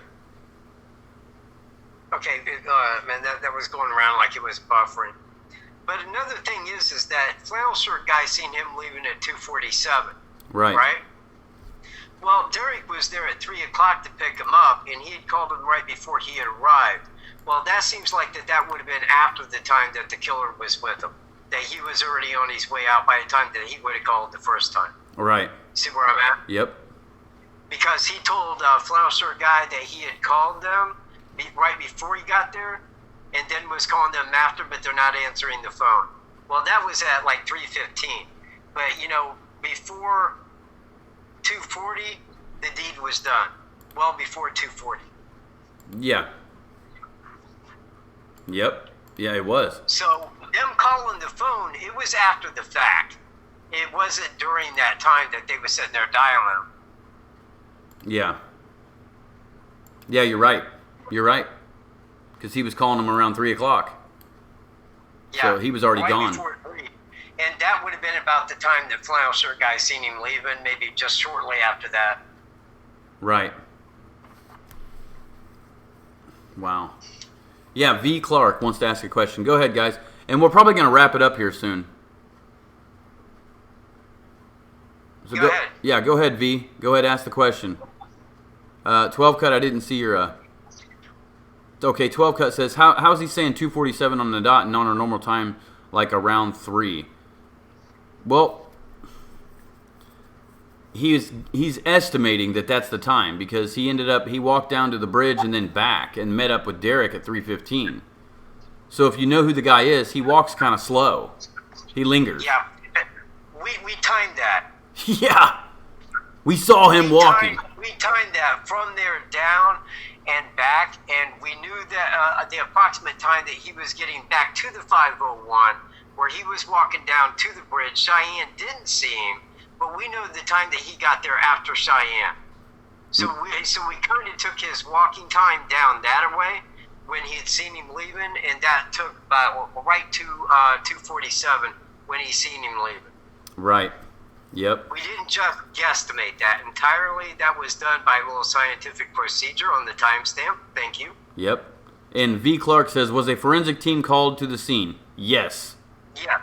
Yes, they were. CSI as well. Yep. They had the FBI forensics out there. Everybody was out there. FBI, state police, county, city, other cities, other counties. You know, all of them. They were all there. Yeah. You know, all the big shots were there, man. FBI was there. And they set up a post. You know why they were there, right? Yeah. Why? Because, man, they knew. I mean, it stood out exactly like Evansdale. Like Small Trail, 2 girls abducted. You know, I mean, it just seemed like, hey, man, we've seen this before.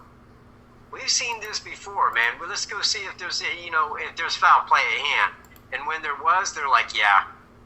And when they got DNA, they're like, okay, you know what? This is probably our Evansdale guy.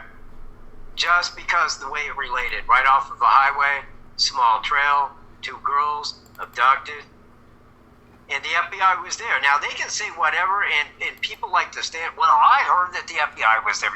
And I'm like, yeah, and you know what? Here's what the FBI ain't going to do. Tell you the truth. They don't lie quicker than a criminal, people. Yeah.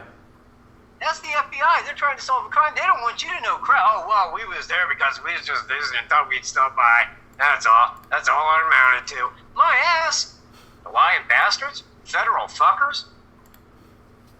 Yeah. Yeah, so, okay. And that, again, is my thing on the wife. They would have told her, look, if anybody asked, man, they could just say that day you guys went out for dinner, something like that, you'd be doing us a favor. Oh, I will. And I'm sorry again about your husband being a serial killer monster. Yeah. Oh, I know you are. Okay. Because she couldn't answer anything, but she answered that and basically ended it. And you see where I'm at with that comment. And I'm like, yeah, that's pretty crazy right there. And I ain't believing it at all. Yeah, dude, I had to boot a dude off my channel, man, for that shit. I just want you to know that. You get on there, man, I'm making a really embarrassing story because, and I'm all like, what? And I'm like, oh fuck. So I'll kill his ass. Right. I ain't gonna kill you now. It's cool. I'm over it. No, man, but that was kind of messed up. You go make that video, you do this, you didn't even send me a frickin' hello about it. I'm like, man, what a cock smooch. What, you a little dick. Yeah. Wolf, are you believing this shit?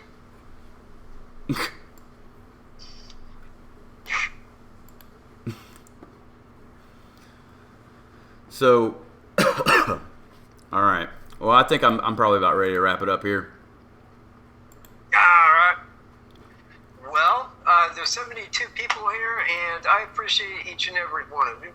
Yeah. You guys rock the most, and